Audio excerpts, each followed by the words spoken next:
வணக்கம் கூறி அன்போடு அழைக்கின்றோம். நீங்களும் அதை அழைக்கும்படி கேட்டுக்கொள்ளும். நல்லதையா. வணக்கம் வணக்கம் சொல்லுங்கம்மா. நான் வணக்கம் சொன்னேன். நல்லது. ஓகே. அனைவருக்கும் வணக்கம். திருமந்திர வேள்வி தொடரில் 43வது வேள்வி தொடரில் இன்று பார்க்க போகும் தலைப்பு கல்வி. திருமந்திரத்தில் கல்வி. ஸோ கல்வி அனைவருக்கும் கொஞ்சம் எளிமையான தலைப்பு போலத்தான் தோன்றும். ஏன்னா கல்வி எல்லாருமே என்னவென்று தெரியும். கல்வினா பள்ளிக்கூடத்துக்கு போகிறோம், படிக்கிறோம், இதுதான் கல்வி என்று நினைத்திருக்கிறோம். ஆனால் திருமந்திரத்தில் எப்பயுமே வேறு கோணத்தில் தான் சொல்லுவார். நம்ம எதை சரியானது நினச்சிக்கிட்டு இருக்கோமோ திருமந்திரத்தில் படிக்கும்பொழுது வேறு கோணத்தில் இருக்கும். அதுபோல் கல்வியை நாம் கொஞ்சம் வேறு கோணத்தில் தான் பார்க்க போகிறோம் இந்த இடத்துல. ஸோ முதலில் கல்வி என்றால் என்ன அப்படின்னு பார்த்தோம்னா, நான் பெயர் காரணம் ஒன்று இருக்கும் இல்லை இந்த இடத்துல. எப்பயுமே நம்ம தலைப்பு சொல்லும் போது தலைப்புக்கு ஒரு பொருள் ஏதேதும் ஒன்று இருக்கும். உட்குறிப்பு, காரண பெயர்னு ஏதாவது ஒன்று சொல்லுவாங்க. அதுபோல் இந்த கல்வி என்றால் என்ன அப்படின்னு அகராதியில் பொருள் தேடி பார்த்தோம்ன்றால் அதுக்கு என்ன பொருள் இருக்கும்னா, உண்மை, அறிவான ஞானம். இதுதான் அதற்கான பொருள். உண்மை, அறிவு, ஞானம் தனித்தனி பொருளாக பெயராக தான் தெரியும், இந்த இடத்துல வார்த்தையாக தான் தெரியும். ஆனால் மூணுத்தையும் சேர்த்து வச்சு பார்க்கும்பொழுது உண்மை, அறிவான ஞானம். ஸோ தனித்தனியாக பார்த்தாலும் பொருள் வரும், சேர்த்து வச்சு பார்த்தாலும் பொருள் வரும் இந்த இடத்துல. ஸோ உண்மை என்றால் என்ன இங்கே அப்படின்னா, சத்தியம். இதுதான் உண்மை. சத்தியம் என்றால் என்ன அப்படின்னா, எது அழியாத வஸ்துவாக இருக்கிறதோ அதுதான் இந்த இடத்துல சத்தியம், அதுதான் உண்மை. நாம் பார்க்கக்கூடிய, கேட்கக்கூடிய எதுவாக இருந்தாலும் சரி, இந்த இடத்துல பிறந்தது முதல் எல்லாமே அழியக்கூடிய பொருளாகத்தான் இங்கே இருக்கிறத தவிர்த்து அழியாத பொருள் என்று ஒன்றுமே இல்லை. அழியாத பொருள் என்று ஒன்று என்றாலும் அது இறைவன் மட்டும்தான். அந்த பரம்பொருள் மட்டும்தான் அழியாத பொருள். ஸோ அவர் மட்டும்தான் ஒருவர் இங்கு அந்த சத்தியம் இந்த இடத்துல. ஸோ அவரை யார் ஒருவர் அறிந்து கொண்டார்களோ அவர்கள்தான் இங்கு அந்த உண்மை என்ற ஒன்றை அறிந்து கொண்டார்கள் என்றது பொருள் இந்த இடத்துல. நான் உண்மையை மட்டுமே பேசுகிறேன் என்பது வேறு, அது உலக வழக்கில் பேசப்படுகின்ற வார்த்தை. இந்த இடத்துல நாம் உண்மையை மட்டும்தான் பேசுகிறோம்னா அது பேச்சு வழக்கில் சொல்லக்கூடிய நம்மளுடைய வார்த்தையை குறிக்கக்கூடிய ஒரு பிரயோகம் அது இந்த இடத்துல. ஆனால் இந்த இடத்துல உண்மை சத்தியம்னா அது அழியாத பொருள். நம்ம உண்மையை தான் பேசினாலும் ஒரு 10 வருஷம் கழித்து நம்ம பேசின வார்த்தை எங்கே போகுது இந்த இடத்துல? இல்லை அந்த இடத்துல, இல்லையா? ஸோ அதுபோல் இது அது புரிஞ்சுக்கொள்ளணும் இந்த இடத்துல. அடுத்தது அந்த உண்மையை அறிந்து கொள்ள பயன்படும் வழிகள், முயற்சிகள், பயிற்சிகள், பிரயத்தனம் இருக்கு இல்லையா? இதுதான் இந்த இடத்துல அறிவு. அறிவு என்ன? நான் அறிவார்ந்து சிந்திக்கிறேன் என்று சொல்லுவோம் இல்லையா? அதுதான். எதுக்கு அறிவார்ந்து சிந்திக்கிறோம்? அந்த உண்மையை அறிந்து கொள்ள வேண்டும் என்று. எது? எல்லாத்துக்கும் ஏக சத்தியமாக இருக்கக்கூடிய உண்மையை அறிந்து கொள்ள நம்ம என்ன பண்ணணும்? அறிவால் சிந்திக்கிறோம். அதுக்கு என்னென்ன வழின்னு முதல்ல தேடணும், முயற்சி செய்யணும். முயற்சி செஞ்சு அதுக்கான பயிற்சிகளை தெரிஞ்சுக்கணும். பயிற்சிகள் செய்து அதை பிரயத்தனத்தோடு செய்யணும், இந்த இடத்துல சிரத்தையோடு செய்யணும். ஸோ இதுதான் இந்த இடத்துல அறிவு. ஸோ அந்த உண்மையை இந்த அறிவால் தேடி கடைசியில் கிடைக்கிறதுன்னு அந்த இடத்துல அதான் ஞானம் இந்த இடத்துல. ஸோ அதான் உண்மை, அறிவான ஞானம் என்று சொல்லப்படுகின்ற இந்த கல்வி. ஸோ அப்போ அந்த அறிவினால் செய்த பயிற்சி, முயற்சியினால் பெற்ற ஞானம், அந்த உண்மையோடு எப்போ இரண்டரை கலக்கிறோமோ, எது அந்த சத்தியம் சொன்னோம் இல்லையா, அதோடு எப்போ கலக்கிறோமோ அப்பொழுதுதான் இந்த கல்வி முற்று பெறுகிறதே தவிர அதுவரை கல்வி முற்று பெறுவது இல்லை, இல்லையா? நம்ம இப்போ இருக்கக்கூடிய கல்வி முறையை சொல்லுவோம் இல்லையா, பள்ளி படிப்பு முடித்தாச்சு, கல்லூரி படிப்பை முடித்தாச்சு, யூனிவர்சிட்டி படிப்பை முடித்தாச்சு, இதுக்கு மேலே படிக்க ஒன்றும் இல்லை, வேலைக்கு போகணும், சம்பாதிக்கணும், ஸோ அடுத்தடுத்து வாழ்க்கைக்கு தேவையான பொருளை ஈட்டுறதுக்கான வேலையை பார்க்கணும்னு சொல்லி போயிடும். ஆனால் அது அல்ல இந்த இடத்துல. கல்வி என்பது எப்பொழுது முற்று பெறுகிறது என்றால், இறைவனோடு எப்பொழுது இரண்டரை கலக்கிறோமோ அப்பொழுதுதான் முற்று பெறுகிறதே தவிர அதற்கு முன்பாக அது முற்று பெறுவதே இல்லை. அது வரைக்கும் கல்வியானது இருந்து கொண்டே இருக்கிறது. இந்த கல்வியை வச்சு தான் இப்போ பார்க்க போகிறோம் திருமந்திரத்தில். அது எப்படி கற்றுக்கிறது, என்னென்ன திருமந்திரம் சொல்லுது, அதற்கான வழிமுறைகள் என்ன, அதை பற்றி தான் நீங்கள் கொஞ்சம் பார்க்க போகிறோம். இந்த கல்விக்கான விளக்கம், உண்மை, அறிவு, ஞானம், இந்த வார்த்தைக்கான விளக்கம் பார்த்தோம் இல்லையா? இது இப்போ ஒரு ஆன்மீக விளக்கம் பார்த்தோம். நம்ம உலகியல் சூழ்நிலைக்கு ஏற்ப ஒரு விளக்கம் நம்ம வச்சுருக்கோம். அது உலகியல் சூழ்நிலைக்கு ஏற்ப வேணால் அது பொருந்தக்கூடியதாக இருக்கும்.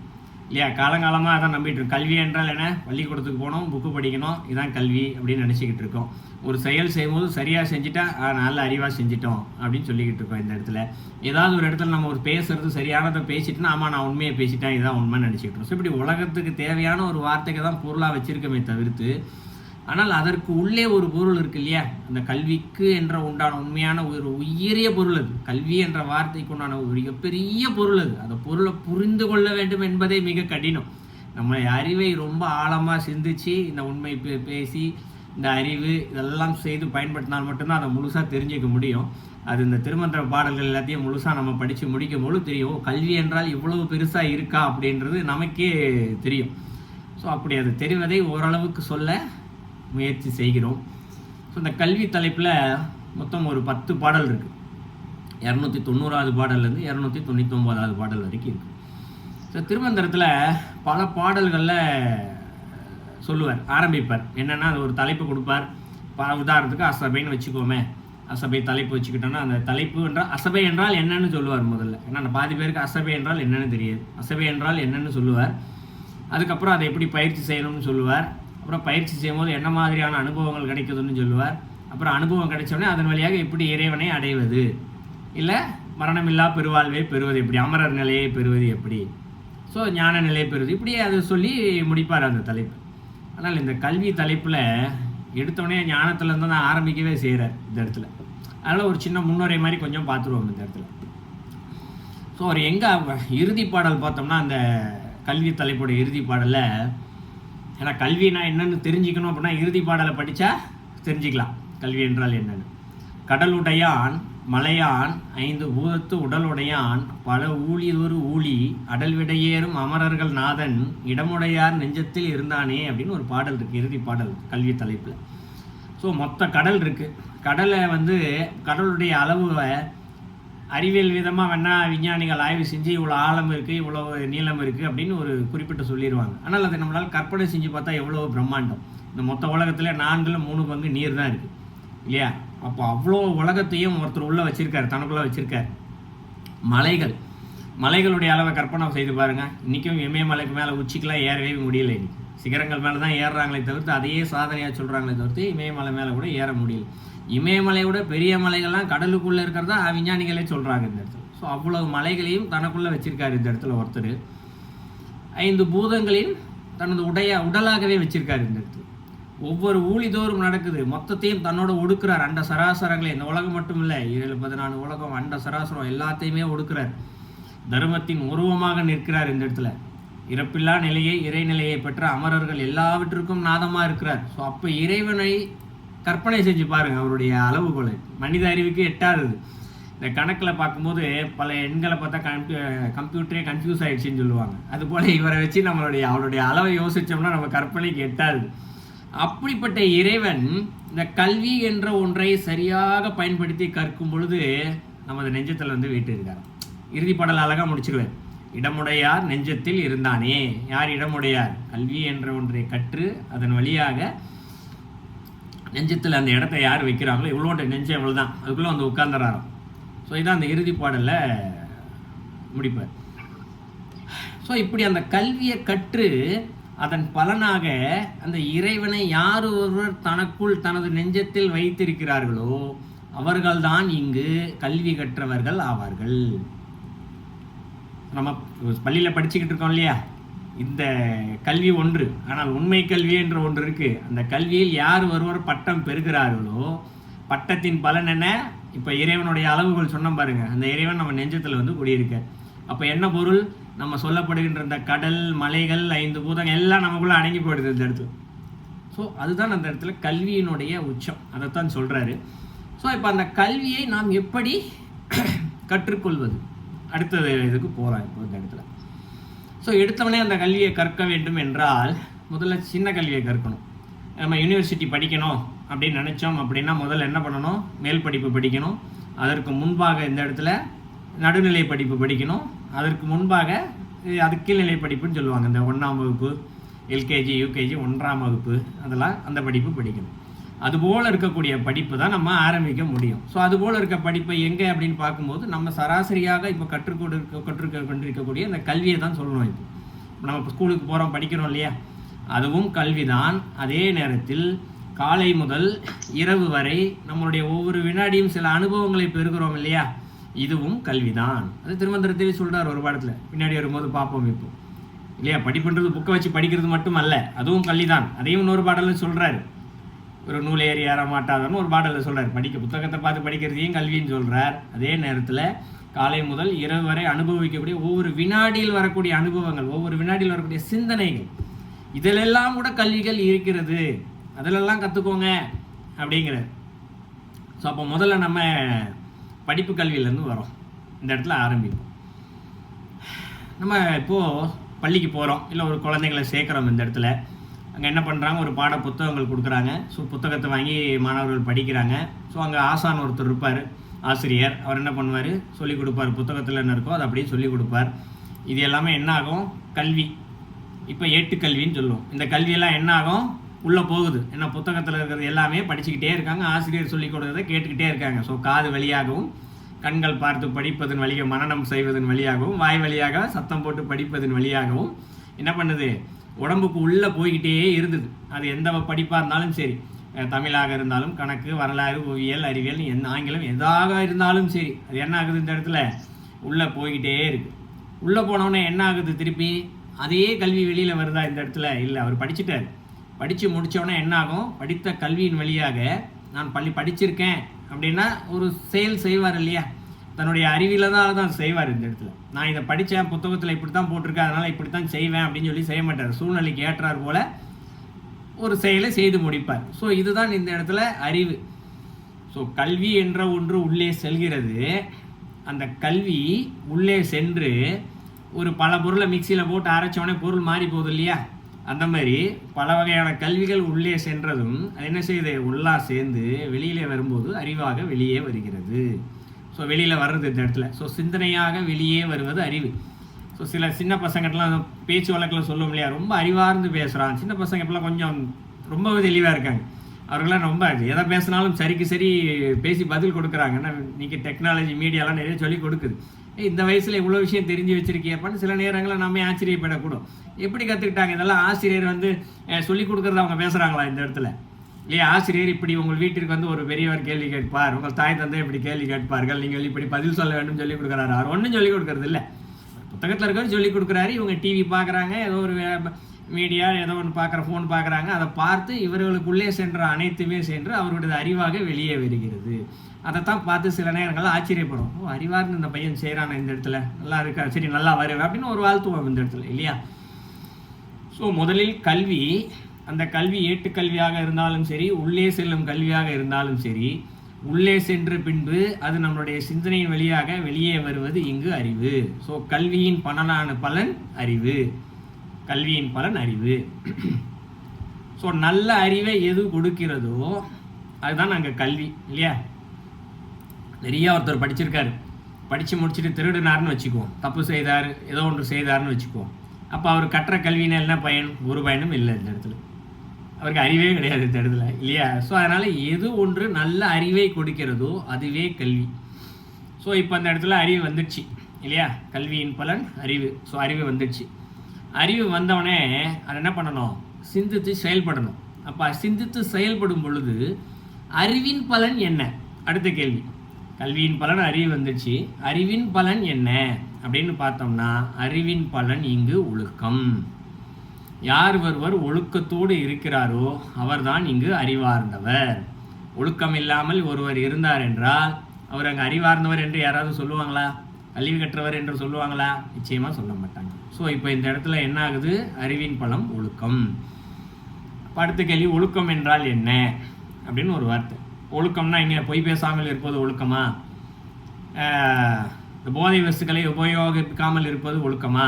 அதெல்லாம் ஒழுக்கமே கிடையாது இல்லையா? குழந்தைங்க கூட தான் இப்போ இந்த போதை வஸ்துக்களை உபயோகிக்கலை, பிறந்த குழந்தை பொய் சொல்லலை, எதுவுமே சொல்லலை. அப்போ அது அந்த இடத்துல ஒழுக்கத்தோடு இருக்கான்னு கேட்டால் ஒழுக்கம் என்பது அது அல்ல. எது சரியானதோ அதை சரியான நேரத்தில் சரியானபடி செய்வது எதுவோ அதுவே ஒழுக்கம். இந்த இடத்துல உடலுக்கான ஒழுக்கம் என்று ஒன்று இருக்கிறது இல்லையா? காலை சீக்கிரம் எந்திரிக்கணும், உடலை தூய்மைப்படுத்திக்கணுன்றது ஒரு உடம்புக்கான ஒழுக்கம். சரியான நேரத்திற்கு சாப்பிட வேண்டும் என்பது ஒரு ஒழுக்கம் இந்த இடத்துல இல்லையா? பெரியவர்களுக்கு மரியாதை ஒழுக்க வேண்டும் என்பது ஒரு ஒழுக்கம். பெரியவங்க கூப்பிட்டானா உடனே என்ன சொல்லுங்கள் நான் செய்து கொடுக்கிறேன் என்று கேட்பது ஒரு ஒழுக்கம் இந்த இடத்துல. ஸோ சரியானது எதுவோ அதை சரியான நேரத்தில் செய்யணும். பெரியவங்க உனக்கு கொஞ்சம் தண்ணி எடுத்துகிட்டு வாப்பா அப்படின்னு சொல்லுவாங்க, நான் கொஞ்சம் நேரம் கழித்து கொண்டு வரேன்னு சொன்னாங்கன்னா அது ஒழுக்கம் இல்லை. தண்ணி தாகத்தோடு இருக்காங்களே, முதல்ல கொண்டு போய் கொடுக்கணும், அவர்களுக்கு மரியாதை கொடுக்க வேண்டும் என்ற சிந்தனை வருகிறது இல்லையா, அதுதான் அந்த இடத்துல ஒழுக்கம் இந்த இடத்துல. ஸோ அப்போ இந்த இடத்துல அறிவின் பலன் என்று சொல்லப்படுவது எது? ஒழுக்கம். அப்போ ஒழுக்கம் இல்லாத அறிவு பயனில்லை. ஸோ ஒழுக்கம் இல்லாத ஒரு கல்வி பயனில்லை. ஸோ அப்போ இந்த இடத்துல ஒழுக்கம் அடுத்த பலனாக வந்துடுச்சு. இப்போ அறிவின் பழக்கம் ஒழுக்கம் ஒருத்தருக்கு வந்துடுச்சு. அப்போ ஒழுக்கத்தினுடைய பலன் என்ன? அடுத்த கேள்வி வருது இல்லையா. ஒருத்தர் ஒழுக்கத்தோடு இருக்கிறார், காலைல எந்திரிச்சிடுறாரு, சரியான நேரத்துக்கு எந்திரிக்கிறாரு, நல்ல சரியான நேரத்துக்கு சாப்பிட்றாரு, சரி எல்லாருக்கும் மரியாதை கொடுக்குறாரு, தனக்கு உண்டான வேலையை சரியான நேரத்தில் சரியானபடி செய்து ஒழுக்கத்தோடு வாழ்கிறார். இப்போ அதனுடைய பலன் என்ன அப்படின்னு பார்த்தோம்னா, அவருக்கு கோபம் வராது, அகங்காரம் இருக்காது, ஆத்திரம் இருக்காது, தீய குணங்கள் என்று ஒன்றும் இருக்காது. ஏன்னா ஒழுக்கத்தோடு இருக்கிறார் இந்த இடத்துல. ஒழுக்கம் தவறும் போதுதான் இது போலெல்லாம் வரும் இந்த இடத்துல இல்லைங்களா. அப்போ ஒழுக்கத்தின் பலன் என்று சொல்லப்படுவது இங்கு அன்பாக மாறுகிறது. கோபம், அகங்காரம், ஆத்திரம் இதெல்லாம் போய் அன்பு மட்டும்தான் வருது இந்த இடத்துல. அவருடைய வார்த்தைகளில் அன்பு தழும்பும் அப்படியே. எல்லாருக்கிட்டையுமே அன்போடு பேச ஆரம்பிப்பார். யார்? ஒழுக்கம் நிறைந்திருக்கக்கூடிய ஒருவர் யாரை பார்த்தாலும் அன்போடு தான் பேசுவார். அவர்கிட்ட கோபம் இருக்காது, வெறுப்பு இருக்காது, அகங்காரம் இருக்காது, ஆணவம் இருக்காது, எந்த குணங்களும் இருக்காது. ஒழுக்கத்துடைய பலன் இந்த இடத்துல அன்பு. ஸோ அன்பு என்ற ஒன்று இல்லாத பட்சத்தில் அவருடைய ஒழுக்கத்தில் அங்கு பயன் இல்லை இல்லைங்களா. ஸோ இந்த இடத்துல அந்த பலன் கிடையாது. ஸோ ஒழுக்கம் என்ற ஒன்று இருக்குது இந்த இடத்துல, ஒழுக்கம் இருக்கணும் இந்த இடத்துல. அதன் அன்பு வந்துடுச்சு இந்த இடத்துல. இப்போ அடுத்த விஷயம் அன்பு வந்துடுச்சு. அன்பினுடைய பலன் என்ன? அடுத்த விஷயம் வந்துச்சு இல்லையா. அன்பின் பலன் என்ன அப்படின்னு பார்த்தோம்னா, அன்பினுடைய பலன் அருள். இந்த இடத்துல எப்படி அன்பினுடைய பலன் அருளாக மாறுகிறது அப்படின்னு பார்த்தோம்னா, வள்ளலார் சொல்கிறார். என்ன சொல்கிறாரு? வாடிய கயிறை பண்ட போதெல்லாம் வாடினேன் அப்படின்னு சொல்கிறார். எல்லா உயிரையும் தன் உயிரை போல என்றார் இந்த இடத்துல. அதுதான் அன்பு. அதுக்கு ஒரு பாடல் வேறு சொல்கிறாரு. எத்துணையும் பேதமுறா எவ்வுயிரும் தம்முயிர் போல் எண்ணி உள்ளே ஒத்துரிமை உடையவராய் உவக்கின்றார் யாவர்தாம் உளந்தான் சித்துருவாய் எம்பெருமான் நடம்புரியும் இடமாகும் அப்படிங்கிறார் இந்த இடத்துல. என்ன, இறைவனே நடமாடுறாரா இந்த இடத்துல. எங்கே அன்பு என்ற ஒன்று எங்கு நிறைந்திருக்கிறதோ அந்த இடத்தில் இறைவன் என்பவர் நடமாடுகிறார். ஸோ எல்லா உயிர்களையும் தன்னுடைய உயிர் போல பார்க்கணும். அடுத்தவங்க உயிர் பசிச்சுன்னா ஐயோ நமக்கு பசிக்குமே எப்படி இருக்கும், அது போல பார்க்கணும் இந்த இடத்துல. இதுதான் இந்த இடத்துல அன்பினுடைய உச்சம். எப்பொழுது அவர் அன்பினுடைய உச்சத்தை பெறுகிறாரோ அப்போ அன்பினுடைய பலன் என்று ஒன்று வரும் இல்லையா. ஒவ்வொரு செயல் செய்தாலும் அதுக்கு ஒரு பலன் என்று ஒன்று இல்லையா. அப்போ அன்பினுடைய பலன் என்ன அப்படின்னு பார்த்தோம்னா, அன்பினுடைய பலன் அருள். சரிங்களா. ஸோ அன்பினுடைய பலன் அருள். இந்த அருளானது தான் என்ன பண்ணுறது இந்த இடத்துல, நமக்கு எது வேண்டுமோ அதை தானாகவே கிடைக்கக்கூடியதான் இந்த இடத்துல அருள். இதை திருமந்திரத்தில் இதே கல்வி தலைப்பில் கூட ஒரு பாடலில் சொல்கிறாரு. கற்றறி காட்ட கையலுள்ள வாக்குமே அப்படிங்கிறாரு. என்ன, இந்த இடத்துல ஒரு விஷயத்தை அடுத்தவங்களுக்கு சொல்லணும்னு நினச்சா ஒரு சின்ன சைகை பண்ணால் போதும், அப்படியே அவர்களுக்கு அதை உணர்த்த முடியும். அந்த அளவுக்கு அருளுக்கு சக்தி உண்டு. தட்சிணாமூர்த்தியுடைய இது கூட தானே. தட்சிணாமூர்த்தியை சுற்றி 8 பேர் உட்காந்துருக்காங்க. அவங்க என்ன பண்ணுறாங்க, இறைவன் அவர்களுக்கு எல்லாத்தையும் வேதங்களையும் ஆகமங்களையும் சொல்லி கொடுத்துக்கிட்டே இருக்கிறார். அவங்க கேள்வி கேட்டுக்கிட்டே இருக்கிறாங்க. கடைசியில் என்ன ஆகுது, இறைவன் யோசிக்கிறார், நீங்கள் கேள்வி கேட்டுக்கிட்டே இருக்கீங்க, உங்களுக்கு பதில் வர மாட்டேங்குதுன்னு சொல்லிட்டு என்ன பண்ணுறாரு, சின்முத்திரையை காட்டுறாரு. சின்முத்திரையை காட்டுற அடுத்த வினாடி அவர்களுக்கு மொத்தமாக புரிஞ்சு போகுது. அதுக்கப்புறம் கேள்வியே கேட்கல அவங்க இந்த இடத்துல. ஸோ அதான் இன்றைக்கும் தட்சிணாமூர்த்தி ரூபத்தை பார்த்தீங்கன்னா கீழே 8 பேர் அமர்ந்திருப்பாங்க இந்த இடத்துல. ஸோ அது மாதிரி ஒரு சின்ன ஒரு அருள் என்பது ஒருவருக்கு நிறைந்து இருந்தால் அந்த இடத்துல என்ன ஆகுது, அவர் சின்ன ஒரு சைகை சொன்னால் போதும், அடுத்தவர்கள் அதை புரிந்து கொள்ள. அவர் வாயை திறந்து எதுவும் சொல்லணும், அட்வைஸ் பண்ணணும், இந்த அவசியம்லாம் இல்லை. சிறுவர்களுக்கெல்லாம் எவ்வளோதான் அட்வைஸ் பண்ணாலும் அவங்க அவ்வளோ சீக்கிரம் கேட்டுக்க மாட்டாங்க. ஆனால் பெரிய ஞானிகள், இது போல் நிறைந்திருக்கக்கூடிய ஞானிகள், அருள் நிறைந்திருக்கக்கூடிய ஞானிகள் இதை செய் அப்படின்னு சொன்னால் போதும், அதை மாணவர்கள் தானாகவே செய்வார்கள். இந்த இடத்துல தான் பெரியவங்களெல்லாம் பார்த்தா காலில் விழுந்து கும்பிடுங்க, நேரில் போய் பாருங்கள், அவங்ககிட்ட இருக்க அருள் கொஞ்சமாவது கிடைக்கட்டும் அப்படின்ற ஒரு காரணத்துக்கு தான் அதெல்லாம் செய்ய சொல்லுவாங்க இந்த இடத்துல. அப்போ நிறைய பேர் சொல்லலாம் இந்த இடத்துல, அப்போ அன்பு நிறைய இருக்கே, அப்போ ஏன் அந்த இடத்துல அருள் இல்லை, இந்த இடத்துல அருள் நிறையா இருக்கே, அப்போ ஏன் அவங்க சொல்கிறதெல்லாம் நடக்க மாட்டேங்குது அப்படின்னு சொல்லிட்டு சில கேள்விகள் சில பேருக்கு வரலாம் இந்த இடத்துல. ஏன்னா நான் அன்பு நிறைந்தவன், நிறைய பேர் சொல்லிக்குவாங்களே, நான் எவ்வளோ அன்பாக இருக்கேன் குழந்தைங்க கிட்ட, அப்படின்வாங்க இல்லையா? அதுக்கு பேர் இந்த இடத்துல அன்பு கிடையாது. அதே போல் நான் எவ்வளோ கோயிலுக்கு போகிறேன், எவ்வளோ சாமி கும்பிட்றேன், எவ்வளோ அருளில் நிறைந்திருக்கேன் நீங்கள் அப்படி நிறைய சொல்லுவாங்க. நான் எவ்வளோ ருத்ராட்சம் போட்டிருக்கேன், மாலை போட்டிருக்கேன், கிரிவா சாமியை எவ்வளோ சுற்றுறேன், எல்லாம் எவ்வளோ அருள் தெரியுமா அப்படின்னு சொல்லுவாங்க. எவ்வளோ சித்தர்களை பார்த்துருக்கேன், வழிபட்டிருக்கேன், நிறைய சொல்லுவாங்க. ஆனால் இந்த இடத்துல ஏன் அவர்களால் அப்படி ஒரு செயலை செய்ய இயலவில்லை? ஒரு ஞானிக்கு உண்டான அப்படி பார்த்தவுடன் நான் உலகத்திற்கு தேவையான அடுத்தவர்களுக்கு நன்மையான செயலை செய்ய முடியல அப்படின்னு பார்த்தா, இந்த அன்பு நிறைந்திருக்குதுன்னு சொல்கிறாங்க இல்லையா, அது உண்மையில் அன்பு கிடையாது. அதற்கு பேர் பாசம். இந்த இடத்துல அவங்க அன்புன்னு நினச்சிக்கிட்டு இருக்காங்க இந்த இடத்துல, ஆனால் அதுக்கு பேர் பாசம். இந்த இடத்துல அந்த அன்பு நீங்கள் சொல்கிறது அந்த இடத்துல பையன் மேலேயோ யாரோ மேலேயோ அந்த அன்பு இருந்துச்சுன்னா அவங்களை ஏதாவது திருப்பி இவங்களை திட்டினா கூட இவங்களுக்கு கோபம் வரக்கூடாது, கவலை வரக்கூடாது. ஆனால் இந்த இடத்துல திட்டாங்கன்னா கவலை வந்துச்சுன்னா அது பாசம் அந்த இடத்துல இல்லையா? ஸோ அது போல தான் எடுத்துக்கணும். அதே போல் அருள் நிறைஞ்சிருக்க ஒருத்தர் அப்படின்னு சொன்னால் கூட ஒருத்தர் சொல்கிறாருன்னு வச்சுக்குவோம், நான் எவ்வளோ கோயிலுக்கு போயிருக்கேன் தெரியுமா, எவ்வளோ சாமியை பார்த்துருக்கேன், எனக்கு எவ்வளோ சக்தி இருக்குது தெரியுமா. நிறைய பேர் சொல்லுவாங்க, நான் மந்திரம் சொல்கிற வாய் என்கிட்ட சாபத்தை வாங்கிக்காத, கோபத்தில் சொல்லுவாங்க. இது போலலாம் நான் அவ்வளோ ஒரு அருள் நிறைஞ்சிருக்கேன், நான் சொன்னால் பழிச்சிரும், இப்படி சொல்கிறவங்கலாம் கூட இருக்கிறாங்க. நான் பார்த்துருக்கிறேன் அது போலலாம் சிலர் இந்த இடத்துல. ஏன் அது போல் சொல்கிறாங்கன்னா அவங்க சொல்கிறதெல்லாம் பழிக்குமான்னு கேட்டால் நிச்சயமாக பழிக்கவே பழிக்காது. யாரும் பயப்பட வேண்டாம் இது போல் சொல்கிறவங்கள. ஏனென்றால் அவர்கள் வார்த்தையிலேயே இருக்கிறது அகங்காரம், நான் எனது என்ற அகங்காரமானது இருக்கிறது. நான் அகங்காரம் என்று சொல்லப்படுகிற இடத்துல எங்கே அருள் இருக்கும்? இந்த இடத்துல சுத்தமாக இருக்கவே இருக்காது. ஏன்னா சில பேர் பயப்படுவாங்க. இந்த பூணூல் அணிஞ்சிருக்கவங்க பல பேர்லாம் நான் பற்றியா மந்திரம் சொல்கிற வாயி சாபத்தை வாங்கிக்காத சொல்லுவோம், ஐயோ இதான் சொல்லிட போகிறாங்க பயந்துருவான்னு பயந்து போவாங்க. பயப்படவே வேண்டாம், கவலை. எப்போ எங்கள் அகங்காரமானவம் இருக்கோ அந்த இடத்தில் அருளானது இருக்கிறாது, அவர்கள் சொல்வதும் பலிக்காது. ஆகவே பயப்பட வேண்டாம். இப்போ அருள் வந்துடுச்சு. இப்போ அருளுடைய பலன் என்ன? அடுத்து ஒவ்வொன்றா பார்த்துக்கிட்டே வரோம்ல. இப்போ இந்த இடத்துல அருளும் நிறைஞ்சு போச்சுன்னா அருளுடைய பலன் என்ன அப்படின்னு பார்த்தா, அருளின் பலன் துறவு. துறவு என்று சொல்லப்படுவது எது? உலகப்பற்று எல்லாத்தையும் துறப்பது. ஸோ அருள் நிறைய நிறைய நிறைய உலகப்பற்று உட்பட அனைத்துமே பற்றற்று போய்விடும். கொஞ்சம் கொஞ்சமாக போய்கிட்டே இருக்கும் பற்று. குடும்பம், உறவு, பந்தம், சொந்தம், தன் உடைகள், உணவுகள், இப்படி ஒவ்வொன்றாக அவர்களுடைய பற்று போய்கொண்டே இருக்கும் இந்த இடத்துல. இதுதான் துறவு. இந்த துறவின் உச்சநிலை எது தெரியுமா? இந்த இடத்துல ஆரம்பத்தில் ஒரு கல்வி கட்டுறாங்க பாருங்க. அந்த கல்வி என்னென்னலாம் கற்றுக்கிட்டு வந்தாங்களோ அதையும் அவர்கள் துறக்க வேண்டும். அப்போத்தான் துறவின் பலன் ஒன்று இருக்குது இந்த இடத்துல. ஒவ்வொன்றும் பலன் பலன் பலன்னு பார்த்துட்டு வரோம் இல்லையா? இப்போ துறவின் பலன் என்று ஒன்று இருக்குது. துறவின் பலன் என்ன? இந்த இடத்துல ஞானம். இந்த இடத்துல ஞானம் பெறணும், முழுமையான ஞானம் பெறணும். இந்த இடத்துல இறைவனாகவே ஆக வேண்டும் இந்த இடத்துல இல்லையா? வீடு பேர் பெறணும். அப்போ அந்த ஞானம் வரணும்னா எல்லாத்தையுமே திறக்கணும். எது? இந்த அன்பு, அருள் எல்லாத்தையுமே முற்றத்தையும் திறந்து போகணும் இல்லையா? திறக்கலைன்னா அந்த இடத்துல என்ன ஆகும்? அதனால் சில வினைகளும் வந்து சேர வாய்ப்பு இருக்கிறது. உதாரணத்துக்கு உபநிஷத்தில் ஒரு கதை இருக்குது, நடந்த கதை என்று கூட சொல்வது உண்டு. ஒரு துறவி வந்து காட்டுக்குள்ளே எல்லாத்தையும் திறந்துட்டு பந்த பாசம் எதுவும் இல்லைப்பா அப்படின்னு சொல்லிட்டு அவர் வாட்டு உட்காந்து, அவர் ஒருத்தர் தான் இருப்பார், யாரும் இருக்க மாட்டாங்க. அவர் வாட்டு காலையில் எந்திரிப்பார், நித்திய கடமைகளை செய்வார், யாகம் செய்வார், பூஜை செய்வார், ஏதாவது பழங்கள் கிடைச்சா சாப்பிடுவார், தூங்குவார். தான் அவருடைய அன்றாட வேலை. உண்மையிலே முற்றும் துறந்தவர் தான். அவர் இருக்கக்கூடிய அந்த குடிலுக்கு பக்கத்தில் ஒரு நதி ஒன்று போகும். அதில் ஒரு சின்ன மான்குட்டி ஒன்று போகும். சின்ன மான்குட்டி பிறந்து ஒரு 2 நாள் ஆன பான்குட்டி வந்து அப்படியே தண்ணியில் மிதந்துட்டு போகும், உயிருக்கு துடிச்சிக்கிட்டு. ஐயோ மான்குட்டி ஒன்று உயிருக்கு திட்டிச்சுன்னா இப்போ அவர் என்ன பண்ணுறாரு? ஒரு அன்பினால் அதை எடுத்து வைக்கிறார். அன்பு ஒரு துறவிகள் இருக்கக்கூடிய, அதனால் அடுத்த உயிர்கள் துன்பப்படக்கூடாது இல்லையா? அதனால் அதை எடுத்து வைக்கிறார். அதை எடுத்து வச்சோன்னே என்ன ஆகுது? தன்னை காப்பாற்றியவர் ஆயிற்றேன்னு சொல்லி அந்த மான் என்ன பண்ணுது? ஏன்னா தாய் எங்கே இருக்குன்னு தெரியல. அந்த குடியில் சுற்றி சுற்றி வருது, இவரை சுற்றி சுற்றி வருது. இவர் அதோடைய அழகில் மயங்குறார். இப்போ என்ன ஆகுது? இவருடைய எண்ணம் இந்த சைடு யாகம் செஞ்சுக்கிட்டே இருக்காரு. மான காணுமே, எங்கள் புலிகளை திண்டு போச்சுன்னு தேட ஆரம்பிக்கிறார். என்ன ஆகுது? பற்று தானே வர ஆரம்பிச்சிருச்சு இந்த இடத்துல. ஸோ ஒரு அன்பு என்ற ஒன்று கூட இந்த இடத்துல என்ன ஆகுது? ஒரு சின்ன ஏதேனும் ஒரு இடத்துல அவருக்கு பற்று வர ஆரம்பிச்சிருது.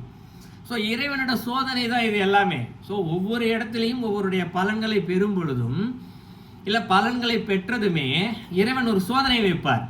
நீ பெற்ற பலனில் நீ முற்று பெற்று இருக்கிறாயா, இல்லை முன்னாடி வந்து ஏதாவது ஒரு ஆசையில் சிக்கிக்கிட்டு பின்னாடி போயிடுவியா அப்படின்னு சொல்லிட்டு. ஏன்னா நான் முற்று பெற்று விட்டேன் அப்படின்னு சொல்லிட்டு கைலாசத்துக்கு போனதுக்கப்புறம் அங்கே இருந்துக்கிட்டு இந்த மான் இருந்தால் நல்லா இருந்திருக்குமேன்னு யோசித்தோம்னா அப்போ போனதுக்கு பலன் இல்லை இல்லையா? அப்போ இறைவன் என்ன பண்ணுறாரு? எவ்வளவுக்கு எவ்வளோ ஃபில்டர் பண்ணணுமோ, எவ்வளவுக்கு எவ்வளோ வடிகட்டணுமோ அவ்வளவுக்கு எவ்வளோ அவர்களை சோதனை செய்து புடம் போட்டு எண்ணமே இல்லாத தூய நிலையில தான் அவர் கையிலேயே கூட்டு போறாரு. எண்ணமே இருக்கக்கூடாது சுத்தமாக இந்த இடத்துல.